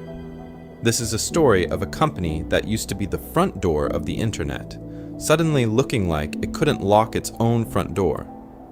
Users were told to reset passwords, kill security questions, and watch for suspicious activity on other services, because of course they'd reuse the same credentials. Longtime Yahoo Mail loyalists, people who'd had the same address since high school, started abandoning ship. When your inbox feels like a liability, the emotional trust is gone, and no purple logo can fix that. Inside regulators' offices, though, this was great material. The SEC and other agencies wanted to know why breaches from 2013 and 2014 were only fully disclosed in 2016. Lawsuits piled up, accusing Yahoo of weak security, slow disclosure, and basically treating user data like an afterthought while executives chased ad deals. The company that once bragged about being everywhere on the web was now getting famous for being everywhere in court filings, and the timing could not have been worse. While all of this was coming out, Yahoo was in the middle of selling its core business to Verizon for around $4.8 billion. Suddenly, Verizon realized they weren't just buying a struggling ad portal, they were buying a massive security headache. That gave Verizon something incredibly valuable in any deal: leverage. Because next, Verizon is going to use this chaos to demand a huge discount, hundreds of millions wiped off the price tag in one move, cementing just how far Yahoo has fallen from that $125 billion peak. Hundreds of millions wiped off the price tag in one move. For Verizon, that wasn't just a discount, that was blood in the water. Because while Yahoo was busy firefighting security problems, Verizon had a very different idea in mind. The telecom giant wanted to stop being just the boring pipe that carried everyone else's content, and start owning the content and the ads on top. This is a story of a phone company that suddenly wanted to be cool. Step 1 had been AOL in 2015. Verizon paid about $4.4 billion for a brand most people associated with dial-up noises and free trial CDs. Not exactly cutting edge, however, buried inside AOL was something Verizon really wanted: an ad tech stack, programmatic platforms, and a portfolio of media sites like Huffington Post and TechCrunch. It was a starter kit for a digital advertising business. Yahoo was supposed to be step 2. In 2017, after months of drama, Verizon agreed to buy Yahoo's core internet business for around $4.5 billion. Same ballpark as AOL, which is crazy when you remember this was the company that had once been worth over $125 billion and had rejected a $44 billion Microsoft offer. So what really happened here? Those security breaches gave Verizon leverage to renegotiate, shaving about $350 million off the original price. On paper, that's a rounding error for a telecom giant. Symbolically, it was brutal. Wall Street was watching a one-time internet empire get marked down like clearance inventory. The message was clear: Yahoo was no longer a strategic prize. It was a distressed asset. Verizon bundled AOL and Yahoo together, slapped a new label on top, and called the combined unit Oath. The name implied a bold mission. The reality was a Frankenstein of aging portals, news sites, email products, and overlapping ad systems, all being jammed into a telecom spreadsheet. As we go deeper down this rabbit hole, things will just get crazier and crazier, because Verizon genuinely believed this mashup could stand toe-to-toe with Google and Facebook in digital ads. But look at the power dynamic. Google and Facebook were software and data machines built natively for the web. Verizon was a legacy carrier trying to bolt a media business onto a phone bill. Yahoo, once the gateway to the internet, was now just one tile in a corporate portfolio slide, sitting next to wireless plans and fiber rollouts. And Yahoo didn't even go entirely with it. The really valuable pieces, the massive Alibaba stake, and some other investments, were carved out into a separate entity, essentially a holding company with a purple logo and no users. Verizon was buying the operating business, the sites, the engineers, the ad tech, the brand. The rich upside from Alibaba? That stayed with shareholders, not with Verizon. So you end up with this surreal split. The old Yahoo, the part people actually used, gets folded into a telecom conglomerate as an add-on, while the new Yahoo becomes a financial shell living off Chinese e-commerce gains. Welcome to the spectacular rise and fall of a company that accidentally made more money from someone else's business than from its own. The logo survives, the homepage still loads, and Yahoo Mail keeps chugging along under new ownership. But the real question is, how did the internet's homepage lose the right to define the internet at all? To answer that question, you have to look at the company that quietly stole the internet out from under Yahoo's feet. Because while Yahoo was arguing over what went on the homepage, Google was making a much simpler, much colder bet. Google's idea was brutally clear: be the best at search. Not decent, not good enough for a portal, but almost magically accurate. If they could own the moment when you typed what you wanted into a box, they could build the most efficient money machine in history on top of that intent. First came AdWords and AdSense, auction-based ads tuned to what you were actually looking for. Then, once the cash started flooding in, they poured it into products that reinforced the core. Gmail that tied to your account, Maps that answered where, Android that kept Google search in your pocket. This is a story of a company that treated engineering like the main character, not a support role. Inside Google, speed and relevance weren't nice-to-haves, they were religion. Engineers shaved milliseconds off load times, ran constant A/B tests, and were allowed to ship weird experiments that might fail. If a cleaner page meant fewer ad impressions today, but happier users tomorrow, they did it anyway. The famous white page with a logo and a box wasn't minimalist by accident. It was a declaration of war on clutter. Yahoo, however, loved clutter. That was the business. The portal mentality said, keep people here as long as possible. Fill the screen with news, sports, stock tickers, horoscopes, dating, mail, messenger, whatever might bump. Time on site. Search was a link in a crowded menu, not the central nervous system. When Yahoo licensed Google Search in the early 2000s, users literally saw "Powered by Google" under the box. And still, the alarm bells didn't ring loud enough. The front page felt rich. The core intent layer was being outsourced. As we go deeper down this rabbit hole, the cultural split gets even crazier. Google learned to be ruthless about focus. If a product didn't hit, they killed it.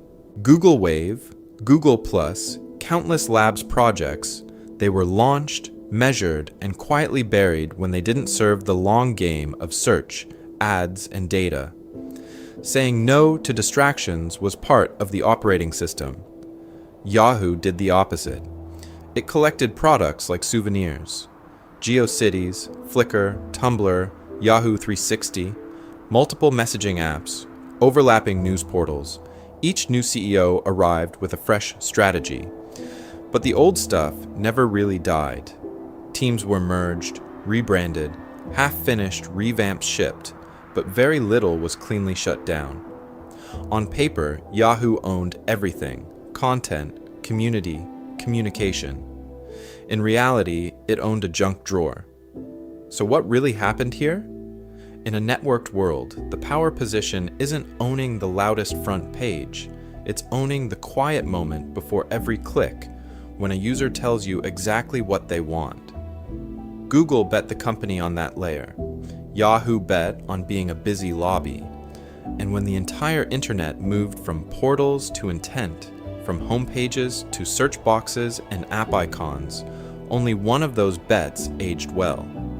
The next phase of Yahoo's decline would prove just how expensive that confusion really was. That confusion wasn't just expensive in search, it was fatal in social. Because here's the crazy part, Yahoo actually had the raw pieces of a social network before Facebook was even out of a dorm room. You had Yahoo Mail with contact lists and chat, Yahoo Messenger with status messages and avatars, Yahoo Groups with communities, GeoCities with personal pages, profiles, groups, messaging, identity. All the ingredients were there. However, nobody at Yahoo ever glued them together into a single, living social graph. Inside the company, each product team ran its own little kingdom. Mail cared about inboxes, Messenger cared about concurrent users, groups cared about list volume. No one was tasked with answering the brutal, simple question Facebook obsessed over. Who knows whom in real life and what are they doing right now? So instead of one coherent identity, Yahoo users were scattered across logins, nicknames, and half-finished profile pages that never quite became a real persona. Meanwhile, over at Facebook, the entire business was built around that one idea. First it was just Harvard, then other colleges, but the mission was the same: map real-world relationships with real names and real faces, then wire a news feed straight through that map. That feed became the new morning ritual. You didn't check the portal anymore, you checked what your friends were doing. Birthdays, breakups, baby photos, crazy political rants, all stacked in a single addictive scroll. Yahoo's homepage still shouted at you with modules and headlines. Facebook quietly pulled you back with your cousin's new puppy. Guess which habit won, and remember, Yahoo had a chance to buy that habit. In 2006, they circled Facebook at around $1 billion. Then, classic Yahoo, the stock dipped, executives panicked, and they tried to shave the price. Zuckerberg walked. This is a story of a company that could not commit to social even when social was literally sitting across the table. After that, things will just get crazier and crazier. Yahoo rolled out Yahoo 360, then MASH, then socialized the homepage, then bolted comment widgets onto everything. Each one was pitched as the big pivot into social. Each one was quietly buried when the metrics didn't instantly look rich enough. They were clones without conviction, built by a portal culture that still believed content was king and community was a side dish. As we go deeper down this rabbit hole, user behavior is quietly rewriting the rules. People stop starting their day on a static homepage and start on Facebook's feed, then on the Facebook app, then on Instagram. The front door of the internet moves from portals to people, and Yahoo, the old landlord, is suddenly standing in an empty lobby. And it wasn't just Facebook. While Yahoo watched, YouTube took video, Twitter took real-time conversation, and a whole new generation of platforms captured the engagement Yahoo thought it owned. The portal wanted to be the center of media. The feed ate the center. So what really happened here? To answer that, we have to look at how Yahoo tried to reinvent itself as a media empire just as the definition of media was blowing up. Yahoo didn't just want to link you to the internet anymore, it wanted to be the internet. As we go deeper down this rabbit hole, this is a story of a portal that tried to turn itself into a TV network, a news channel, and a Hollywood studio all at once. Just as those industries were being blown apart by a new attention economy. So Yahoo went shopping, big names, big money, big promises. They hired Katie Couric as global news anchor, signed premium content deals with the NFL, and poured cash into original series, live concerts, and glossy video hubs. The idea was simple on paper. If people were drifting to YouTube and Netflix, Yahoo would bring that level of content back under its purple roof. However, there was a small problem. Everyone else had already changed the rules of the game. YouTube didn't need famous anchors. It had an army of creators uploading millions of clips a day, feeding a recommendation machine that learned exactly what kept you watching. Netflix didn't care about portals. It lived on your TV and your phone, protected by a subscription paywall and a clear pitch, binge-worthy originals you couldn't get anywhere else. Meanwhile, Facebook and Twitter were turning news into tiny, viral fragments, firing straight into feeds people check 10 times a day without even thinking. Yahoo had none of that. No addictive feed like Facebook, no creator ecosystem like YouTube, no you have to see this identity like Netflix originals. It had a homepage, some tabs, and a lot of committee meetings about where to put the video player. The flagship bet was Yahoo Screen. This was supposed to be the big pivot to video, a dedicated platform for comedy, live events, and exclusive shows. They even rescued the cult sitcom Community after NBC dropped it, hoping its fan base would drag people over to Yahoo. There were NFL games streamed online, original series like Other Space, and splashy promotions. On paper, it looked rich. In reality, almost nobody changed their habits. People didn't wake up thinking, I should go to Yahoo screen today. They woke up and tapped YouTube, Netflix, or whatever social app was already muscle memory. Then came the write-down. In 2015, Yahoo quietly admitted that its video ambitions had gone so badly it needed to erase around $42 million from the books. Community's final season barely moved the needle. Yahoo Screen was shut down. The content was scattered across the main site like furniture from a failed store dumped into a warehouse. Pattern interrupt for a second. Imagine Netflix canceling everything, shoving the leftovers into a random menu, and hoping you'd just stumble on it while checking your email. That was essentially the strategy. So what really happened here? In a world of infinite content, just adding more stuff to a portal wasn't a business model. To win attention, you either needed a powerful algorithmic feed that pulled people in automatically, or a strong brand hook that made them seek you out on purpose. Yahoo had neither, but it kept spending as if it did. And the crazier part is, this wasn't their only bet.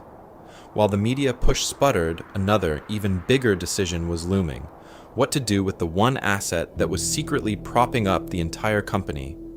That asset was money, not just cash, but comfort. Inside Yahoo, life was nice. The company had been the internet's front door, so it paid like it. Free food, good bonuses, legendary holiday parties, on-campus gyms, shuttles, and swag in that unmistakable purple. The campus in Sunnyvale felt less like a struggling tech firm and more like a permanent college reunion for people who had gotten rich off banner ads. This is a story of a place where people didn't leave. Engineers and product managers had been there 10, sometimes 15 years. They remembered when Jerry and David's Guide was a weird Stanford project, when Yahoo's market cap briefly beat Disney, and when setting your browser homepage to anything else felt almost rude. That nostalgia was real. People wore it on their hoodies. However, there was a catch. When work feels like home, it's very hard to burn parts of the house down.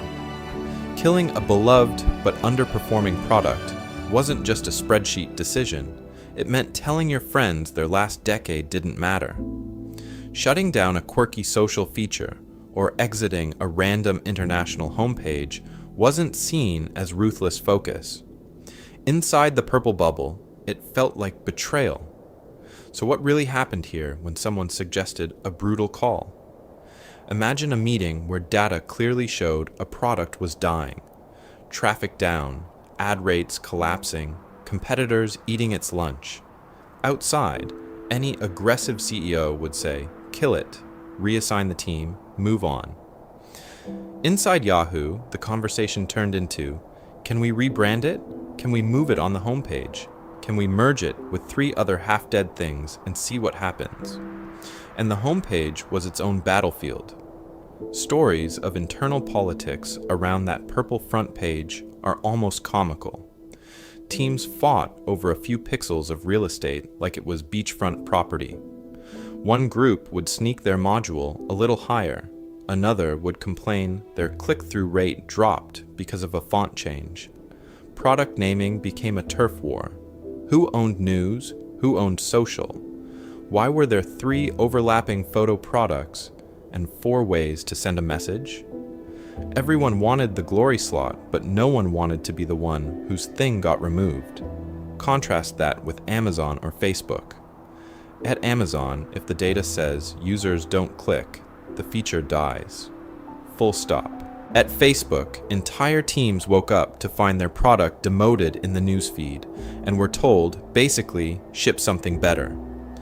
Fiefdoms exist everywhere, but in those cultures, disruption is part of the deal. The business comes first. Feelings come second. At Yahoo, feelings came with stock options and a parking pass. As we go deeper down this rabbit hole, things will just get crazier and crazier. Because when Marissa Mayer walks in and tries to shock the system, banning remote work, forcing stack ranking, dragging this cozy campus into a harsher reality, the backlash doesn't just sting. It exposes just how deep the resistance to change really runs, and what happens when the purple bubble finally pops. Mayer didn't just tweak a policy. She walked into Yahoo in 2013 and basically told thousands of people, "Pack up your home office, you're coming back." The memo was brutal in its simplicity. Remote work was over. If you wanted to keep your job, you had to work from a Yahoo office, full-time, no exceptions, no matter how long you'd been dialing in from your kitchen table in Sunnyvale or a suburb 2 hours away. In a tech world that was slowly drifting toward flexibility, this felt like slamming the door shut. Inside Yahoo, it landed like a bomb. People had built their entire lives around that flexibility. Parents who scheduled school pickups around conference calls, engineers who'd moved to cheaper cities after layoffs, longtime staff who'd survived every reorg by quietly doing solid work from home. Overnight, they were told to commute, relocate, or leave. Outside Yahoo, the reaction was just as loud.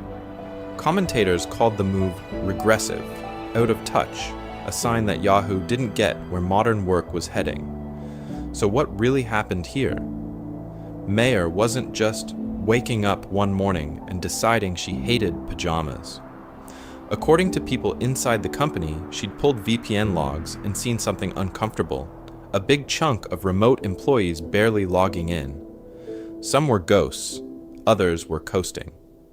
For a leader brought up in Google's intense, data-driven campus culture, this looked less like flexibility and more like we're paying rent for people who may not exist. This is a story of tough love colliding with a very soft culture.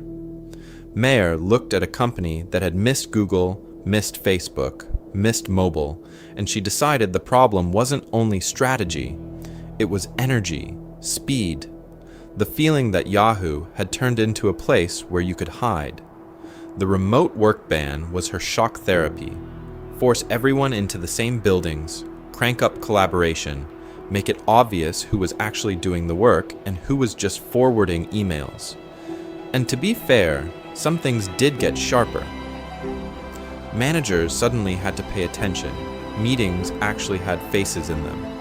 A few teams reported faster decisions, fewer mysterious remote blockers, and a little less of that sleepy 3 p.m. portal company vibe. For a brief moment, it felt like someone had turned the lights on. However, there was a cost. Morale took a hit, especially among the very people a turnaround needs most. High performers with options. The story outside became Yahoo is trying to fix a strategy problem with HR paperwork. Inside, the whisper was harsher. If leadership still couldn't explain what Yahoo wanted to be great at, why did it matter where anyone sat? Here's the pattern interrupt.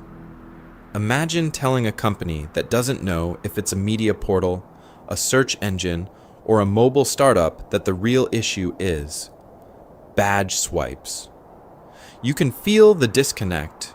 You can change where people sit, but can you fix a company's soul with policy alone if you still haven't answered the basic question of what that business is supposed to be great at?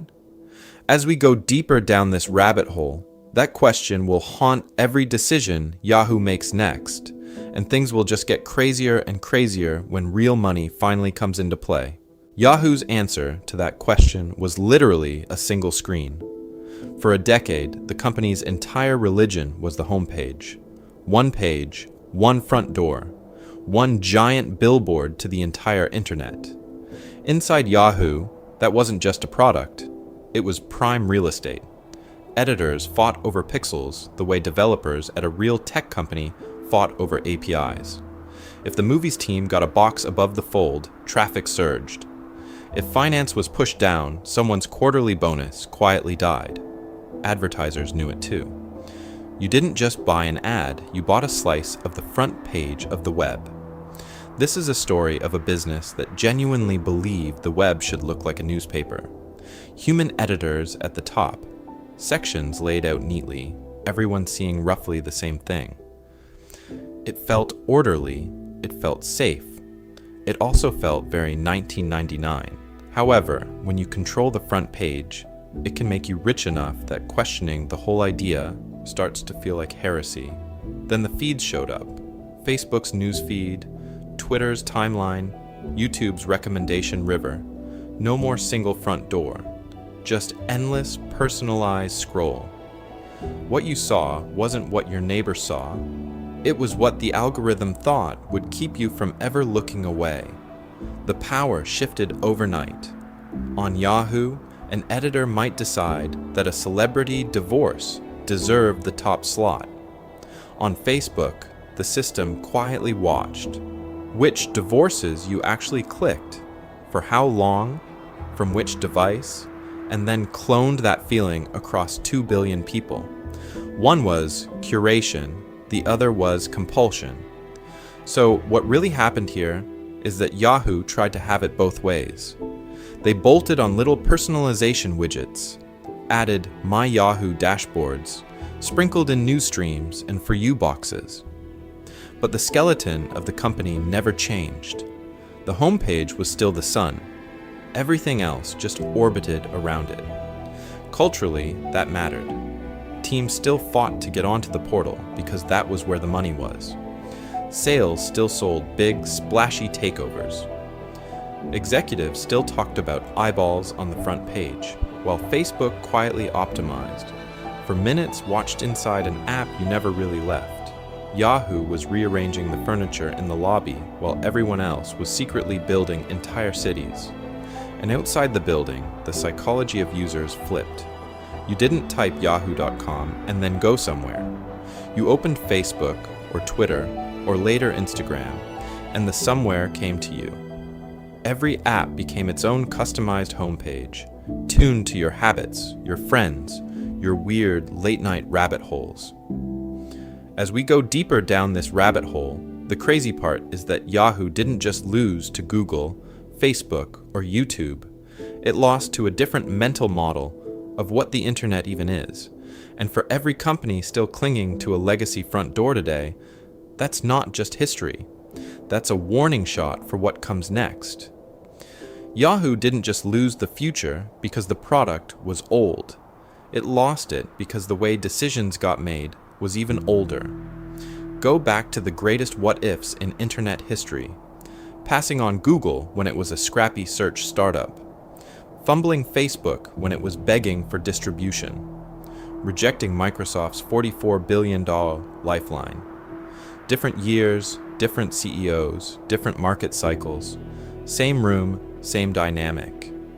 A big board, nervous executives, and a stack of slide decks asking one quiet question. How do we not screw up the stock price this quarter? In 1998, when Google's founders tried to sell their search engine for about $1 million, Yahoo's leadership liked the tech but worried it might confuse the portal.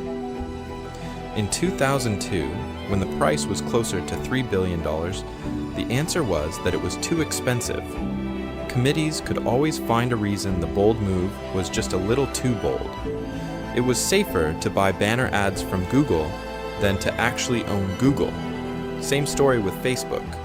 Yahoo circled a $1 billion acquisition. Then traffic wobbled, ad sales dipped, bankers tweaked their spreadsheets, and suddenly the deal had to be renegotiated. By the time the committees were done, the price was lower, Zuckerberg was insulted, and the moment was gone. The crazy part is that Yahoo did want social. It just wanted social without risk, without overpaying, without anyone being blamed if it went wrong. And when Microsoft showed up in 2008 with a giant check, the board split into factions, leaked to the press, brought in advisors, and spent months gaming scenarios. Activist investors screamed about being undervalued. Executives pitched new turnaround plans. No one wanted to be the person who sold too cheap or the person who gave up independence. So what really happened here is that nobody actually decided. Time decided for them. Inside the company, the same pattern played out in miniature. Layers of middle management turned big product swings into safe incremental updates. A wild video idea became, let's add another tab to the homepage. A radical mobile concept turned into a slightly nicer icon on the same old app. People protected their turf, guarded their budgets, and learned that the easiest way to kill a risky idea was to ask for just one more study. Now compare that to founder-led companies. At Google, a tiny group could greenlight insane bets like YouTube or Android in a meeting. At Facebook, Zuckerberg could decide to copy stories or buy Instagram on instinct, then tell legal to catch up. That kind of control can create its own problems, but it lets you move before the spreadsheet says yes. This is a story of what happens when a $100 billion unicorn is run like a risk committee. When everyone has a veto and no one owns the future, you don't get one dramatic blow. You get a slow bleed. And as we go deeper down this rabbit hole, things will just get crazier and crazier, because Yahoo's real money machine wasn't even Yahoo. Yahoo's real money machine wasn't even Yahoo. That's where this gets uncomfortable, because it raises the question nobody at Sunnyvale wanted to ask out loud. Was Yahoo actually doomed, or did they just keep picking the wrong door every time the internet changed? There's a clean, comforting answer. In this version, portals were a dead species. The early web needed a front page, a big yellow phone book where you could click your way to sports, stocks, horoscopes, and whatever dial-up users did at 2 a.m. However, once Google proved that one empty box could beat 1,000 blue links, and once social networks turned your friends into the homepage, the portal model was living on borrowed time. In that telling, welcome to the spectacular rise and fall of an entire business category, not just one unlucky company. And there's some truth there. Portals made money by keeping you inside their walled garden, selling banner ads against your wandering. Search and social made money by getting you out faster, but tracking you everywhere you went. Different physics, different gravity. A company built to be the mall directory is going to struggle in a world where everyone teleports straight into the store. But if Yahoo was doomed by history, why did it have so many chances to rewrite that history? This is a story of paths not taken. They could have bought Google when it was basically 2 grad students and a crazy good ranking algorithm.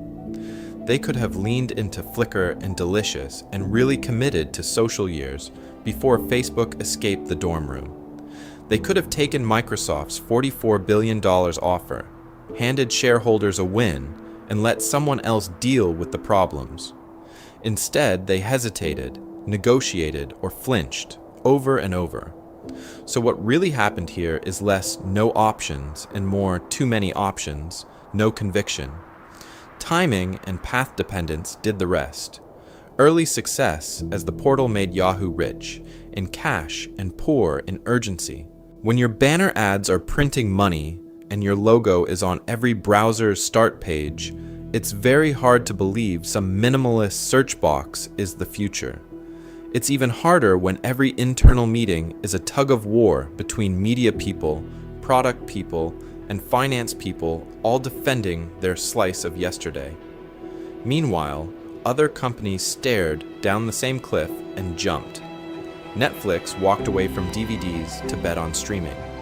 Adobe killed box software to become a subscription cloud business. IBM shed hardware again and again to chase services.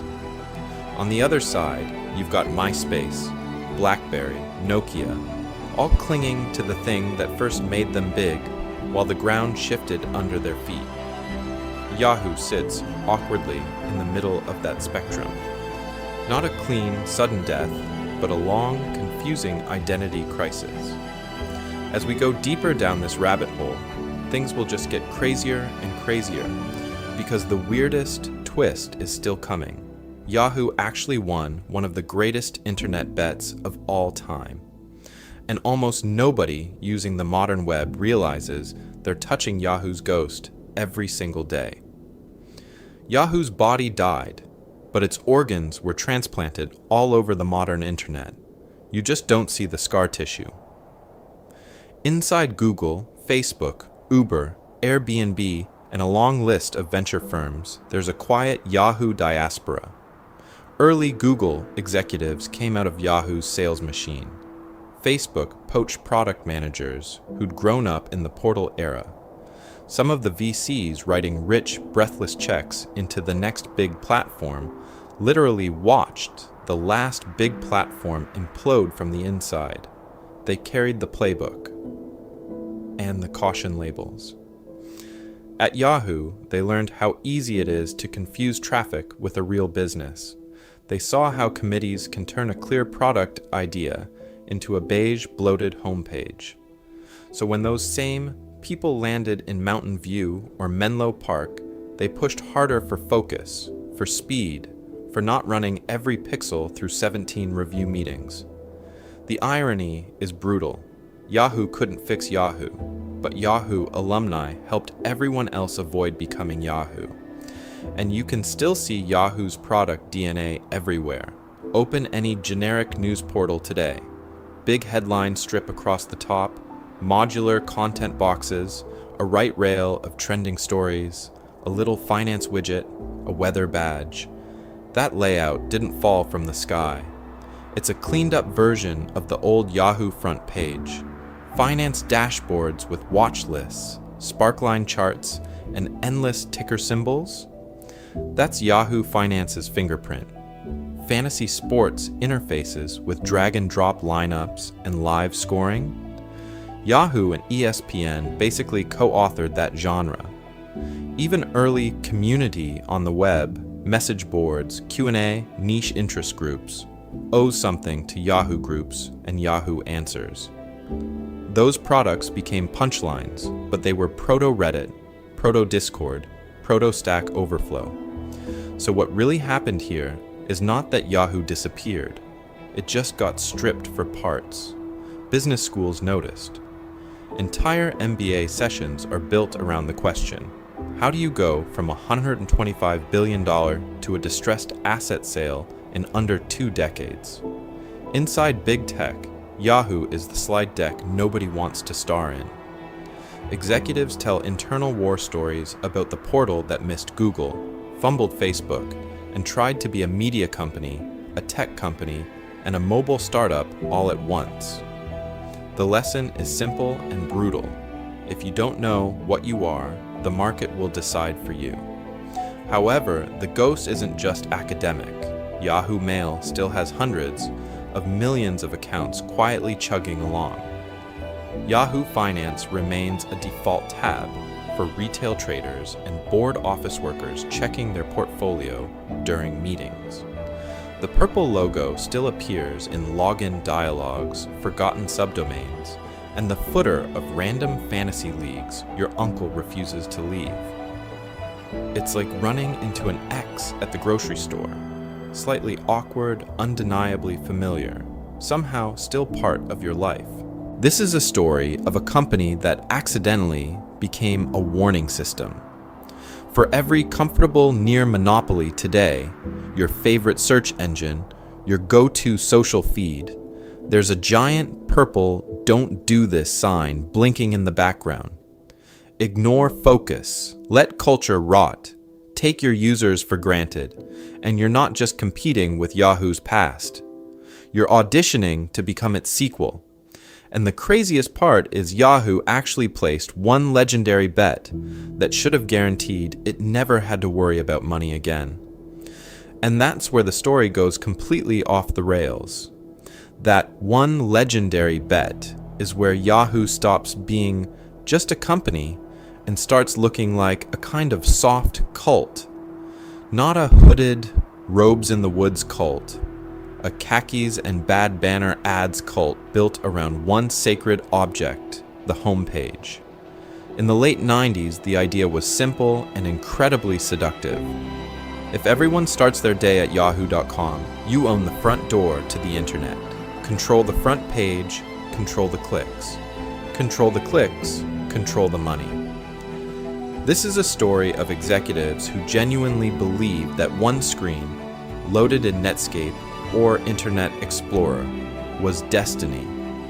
And to be fair, for a while, they were right. At its peak, Yahoo's homepage was pulling in hundreds of millions of visits. Advertisers lined up, portals were hot, and that internal religion said, protect the front page at all costs. New product idea. Cool, but how does it drive more traffic back to yahoo.com? Radical redesign? Dangerous. It might confuse the faithful. The homepage was the altar. Everything else was decoration. As we go deeper down this rabbit hole, the funny part is how each tech era picks its own altar. Yahoo worshipped the homepage. Facebook and Snapchat turned daily active users into the sacred metric. TikTok and YouTube pray to watch time. Now, AI companies talk about model dominance and tokens processed like they're reading from a holy book. Different buzzwords, same basic ritual, pick a number, build a cult around it, and hope the economics eventually catch up. Inside Yahoo, the mantra was, we own the front door. Later, mobile companies bragged, we're mobile first. Today, founders say they're saving the world with AI. The language changes, but the pattern doesn't.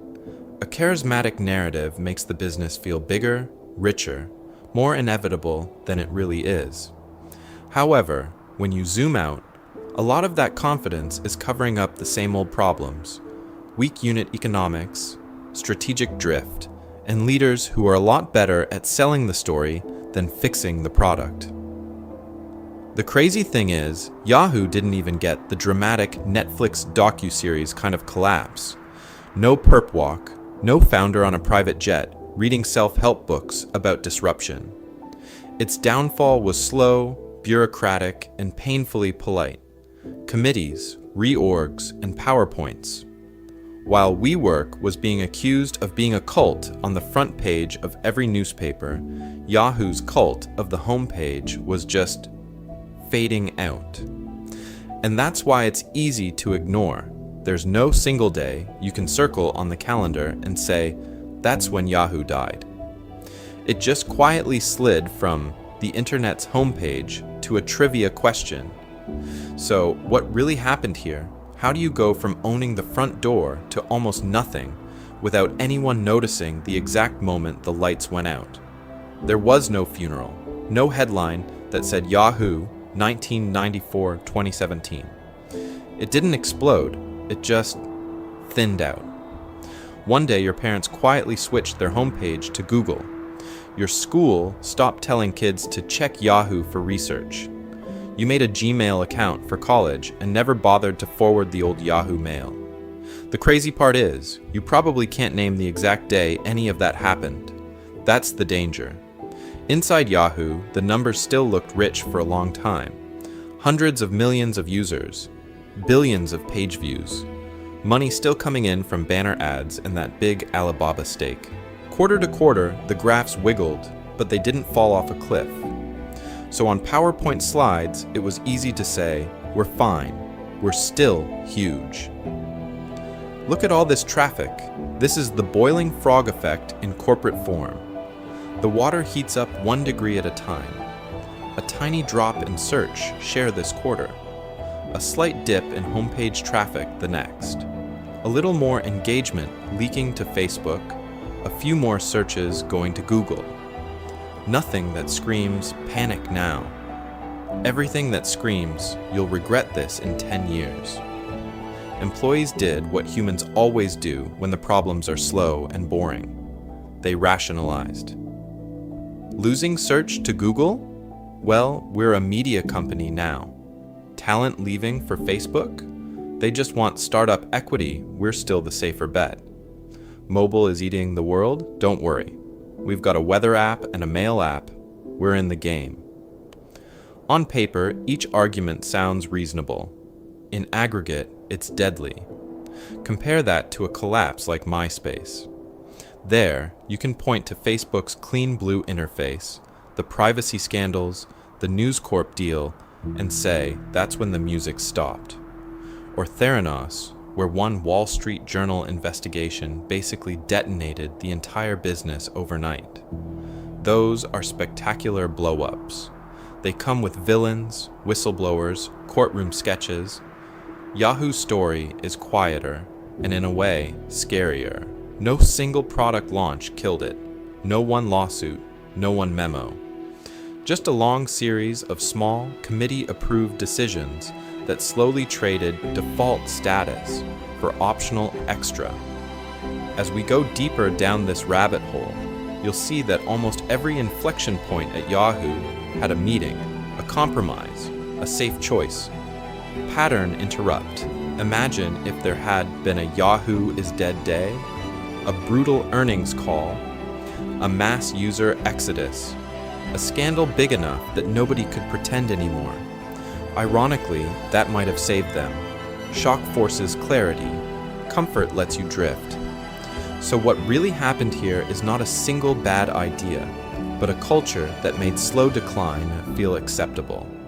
And that's the real takeaway. In tech, the most dangerous failure isn't the spectacular crash. It's the gentle, well-documented, fully aligned glide into irrelevance. Welcome to the spectacular rise and fall of a company that forgot the internet moves faster than committee meetings. Could Yahoo have actually been saved, or was this glide into irrelevance basically locked in from the start? On paper, they had 3 clean exits off the highway: own search, own social, or let someone richer take the wheel. Start with the wildest one.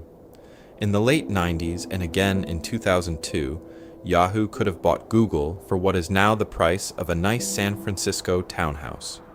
That wasn't just a cheap deal, that was a time machine. But to make that path work, Yahoo would have had to do something it almost never did.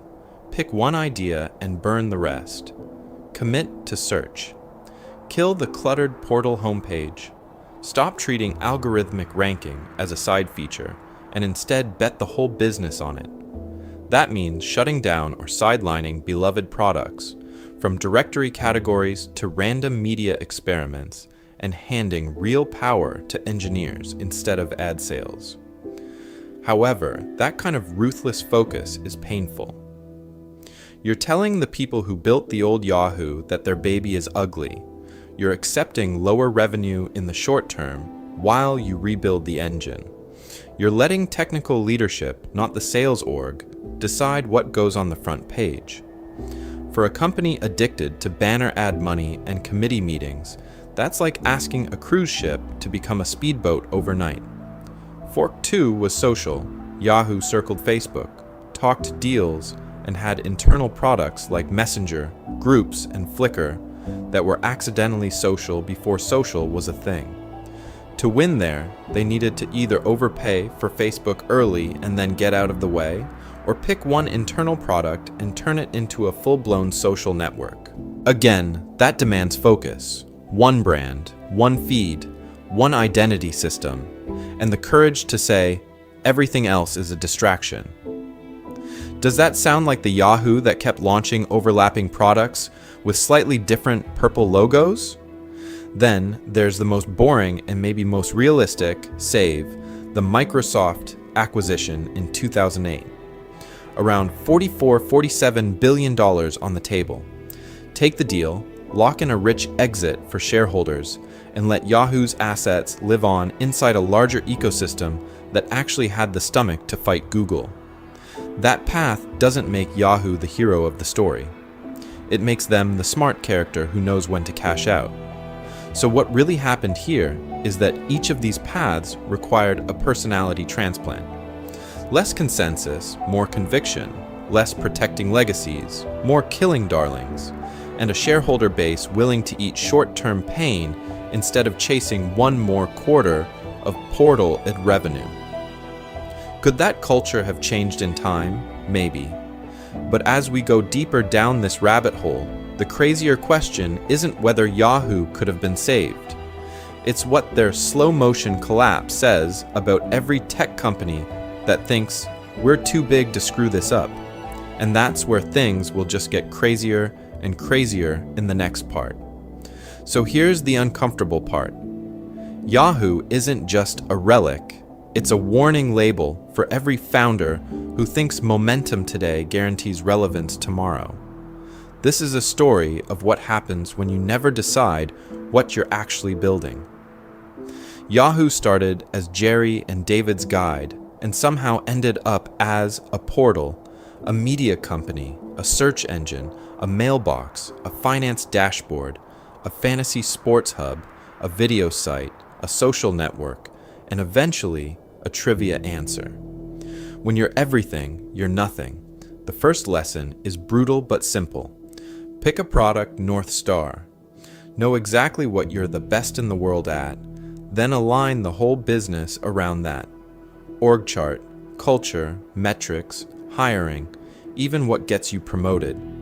If your team can't answer, in one sentence, what game are we trying to win, you're already drifting. Yahoo's early success made that drift feel safe. The money was rolling in. Banner ads, homepage takeovers, rich portal deals. Why change the machine that made everyone rich on paper? However, that comfort became an anchor. Search moved from human-curated directories to algorithms. Social moved from portals to feeds. Mobile moved the front door of the internet from yahoo.com to your home screen. Yahoo had the cash and traffic to pivot hard. Instead, it kept trying to squeeze one more quarter out of the old idea. That's the second lesson. Legacy thinking is a silent killer. The thing that made you big is usually the thing that will stop you from changing. If your roadmap is really just protect what we already have, you're in Yahoo mode. Underneath that was a governance problem. Big committees, endless reviews, decisions made to avoid being wrong on CNBC rather than to be right for 5 years from now. Compare that to small, empowered groups with clear mandates and the authority to ship. The companies that win the next wave usually look reckless to the ones managing for quarterly optics. Ask yourself, who actually has the power to say, we're killing this cash cow and betting on the new thing? And do they need 12 decks and 3 board meetings to do it? Then there's acquisition discipline. Yahoo had a shot at Google for pocket change, passed, then later balked at paying a few billion. It bought Flickr and never really integrated it. It turned down Microsoft's $40+ billion offer, then sold the core business to Verizon for around $4.5 billion after massive security breaches. The lesson isn't always buy or never sell. It's harsher. When you're in position to buy the future, you need the courage to overpay for the right thing and the humility to walk away from ego deals. Are you doing the math or just protecting your status? Here's the pattern interrupt Yahoo never really ran on itself. If we started this company today with today's internet, would we build the same thing? That question cuts through nostalgia. It kills sacred cows. It forces you to see when your product is a 2002 answer to a 2026 problem.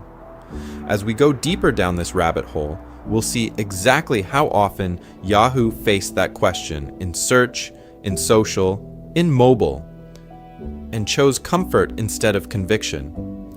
That comfort doesn't just kill products, it quietly kills careers. Inside a drifting company, the warning signs are usually everywhere, like bright purple sirens that everyone pretends are mood lighting. Endless reorgs where your manager changes more often than the roadmap.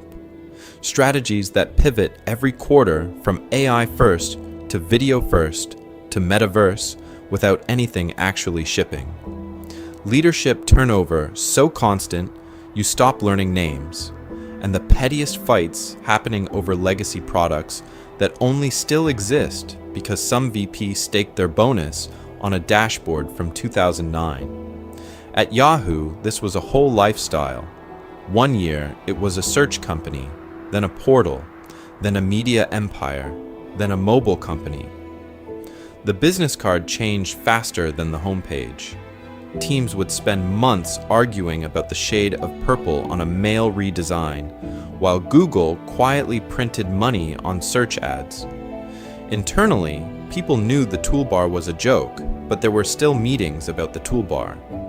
That's a crazy place to park your 20s. So what really happened here, on the employee level? This is a story of narrative versus reality. You can hear it in how leaders talk. Grandiose mission statements about fueling human connection, while the actual metrics say users are bouncing in 5 seconds. All hands decks full of hockey stick graphs that somehow never match the revenue line you see in your team spreadsheet. When the story in the room and the numbers in the dashboard are living on different planets, you're looking at a narrative reality gap. You don't need insider leaks to spot it. Ask simple questions. What are the 2 metrics that truly matter this year? Who owns them? Are we winning, or are we just reslicing the same flat pie? If the answers keep changing, or nobody can explain how this quarter's big idea connects to actual users with actual problems, you're not in a strategy. You're in a vibe. That vibe has a cost. Staying too long at a company coasting on brand and nostalgia is career risk hiding in comfort clothing. Your skills start to optimize for internal politics instead of market demand. Your network fills up with people who are brilliant at navigating reorgs, but haven't shipped anything users remember. 5 years later, you realize recruiters care more about the one scrappy side project on your resume than your fancy title at the Purple Palace. So what do you actually do? You get proactive. You hunt for teams that are shipping real impact, not just rewriting OKRs. You look for leaders who can explain the plan without 12 buzzwords, who are willing to kill sacred cows before the market does it for them. You pay attention to where the industry's going, not just where the swag came from. Because thousands of smart people worked at Yahoo. The lesson isn't never join a big company. The lesson is don't ignore the slow purple warning lights when they start blinking. In the next part, we'll see how those lights went from gentle glow to full-on alarm as Yahoo faced down offers, rivals, and money it didn't know how to use. Those purple warning lights weren't just cultural, they were financial. At its peak, Yahoo was worth over $125 billion because investors believed one thing: this purple portal would be the permanent front door to the web. That bet aged badly. The business was priced like the gatekeeper of everything online, but user behavior doesn't ask for permission. Toolbars, search boxes in browsers, default homepages, social feeds on phones, all of them quietly rerouted traffic away from yahoo.com. One software update from Microsoft or Apple could move more users than a year of Yahoo marketing. And it did. So what really happened here for investors? They paid rich, tech god multiples for a company whose edge was basically a lot of people start here. That's reach, not a moat. Reach can evaporate the second someone builds a better map, a better feed, or just ships a new default. No way. This is a story of confusing distribution with defensibility. Google had algorithmic advantage. Facebook had social graphs and engagement loops. Amazon had logistics and infrastructure. Yahoo had a very busy page and a logo people recognized.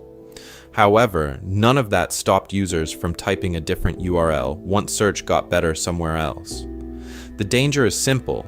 You overvalue broad reach without a core advantage competitors can't easily copy.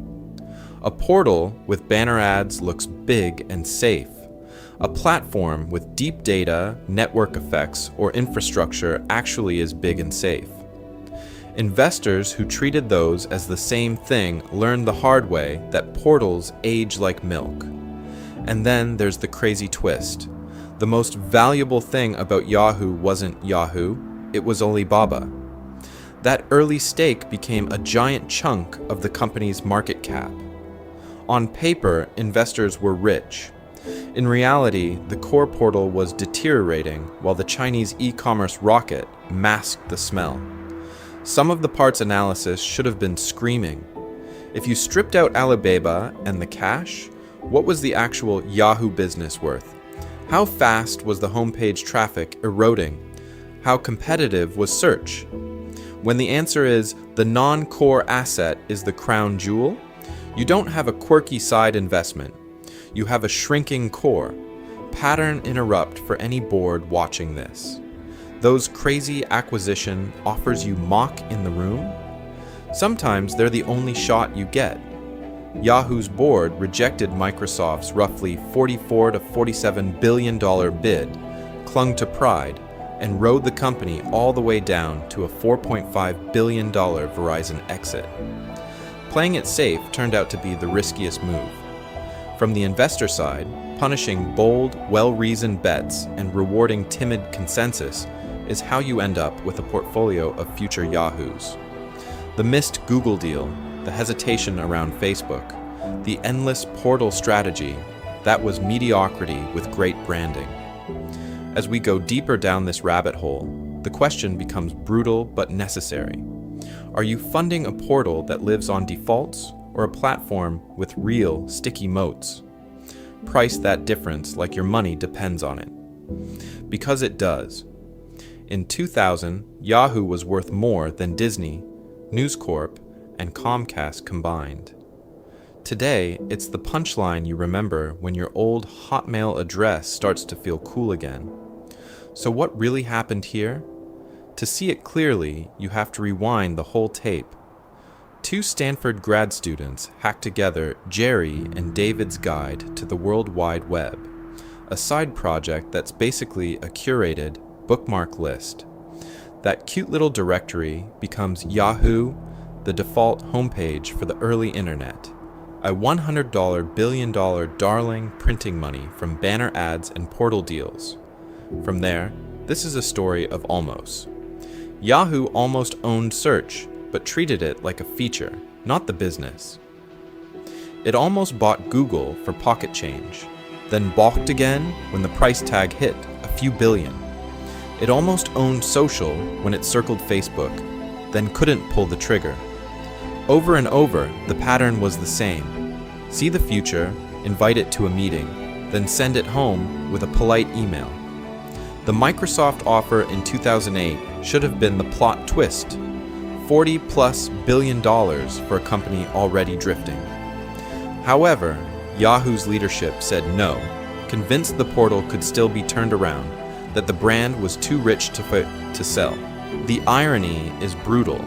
The company that wouldn't bet big on Google or Facebook suddenly found the courage to bet big on itself.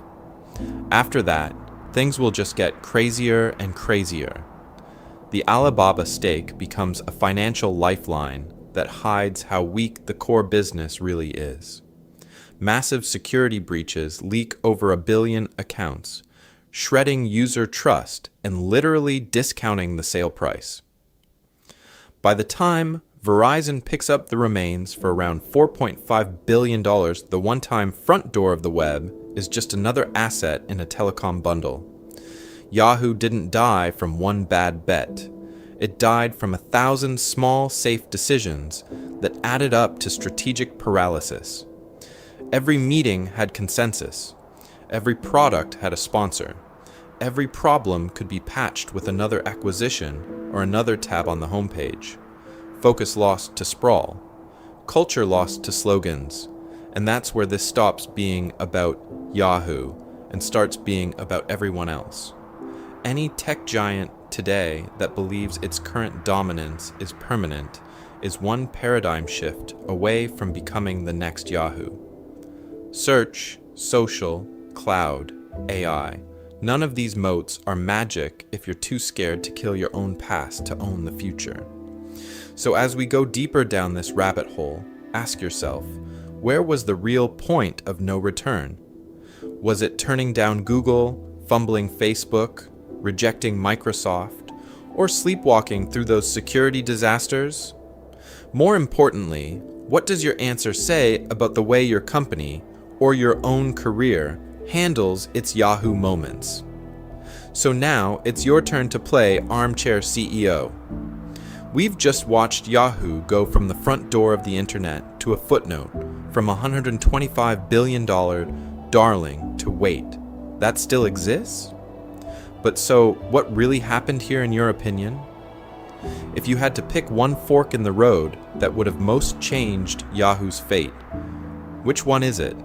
Turning down Google when it was cheaper than a San Francisco townhouse, fumbling Facebook, rejecting Microsoft's $40+ billion, overpaying for Tumblr, or something else entirely? Don't just name it, explain it. In your mind, which single decision rewrites this whole story if they get it right, and why? Is it about the money, the tech, the culture, or the ego?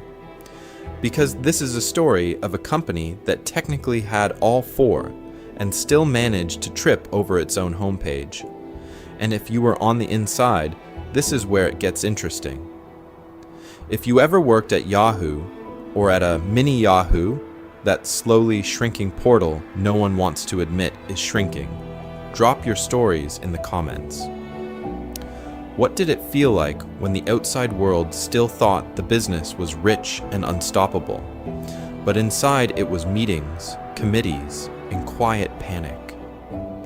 Was it obvious that the future was slipping away, or did it feel like everything was fine right up until it wasn't?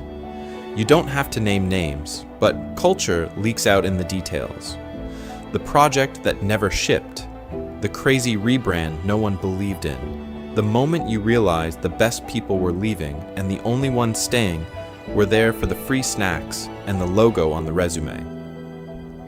If you like going down these corporate rabbit holes, hit subscribe. This channel is basically an ongoing investigation into how empires crumble in slow motion. We've got more deep dives coming on fallen giants and near misses, MySpace trying to out-party Facebook, BlackBerry laughing at the iPhone until it didn't, AOL buying and breaking everything it touched.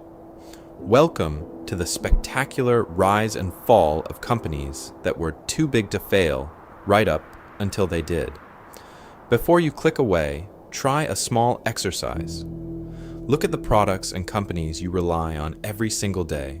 Your phone, your email, your social feeds, the apps you open without thinking.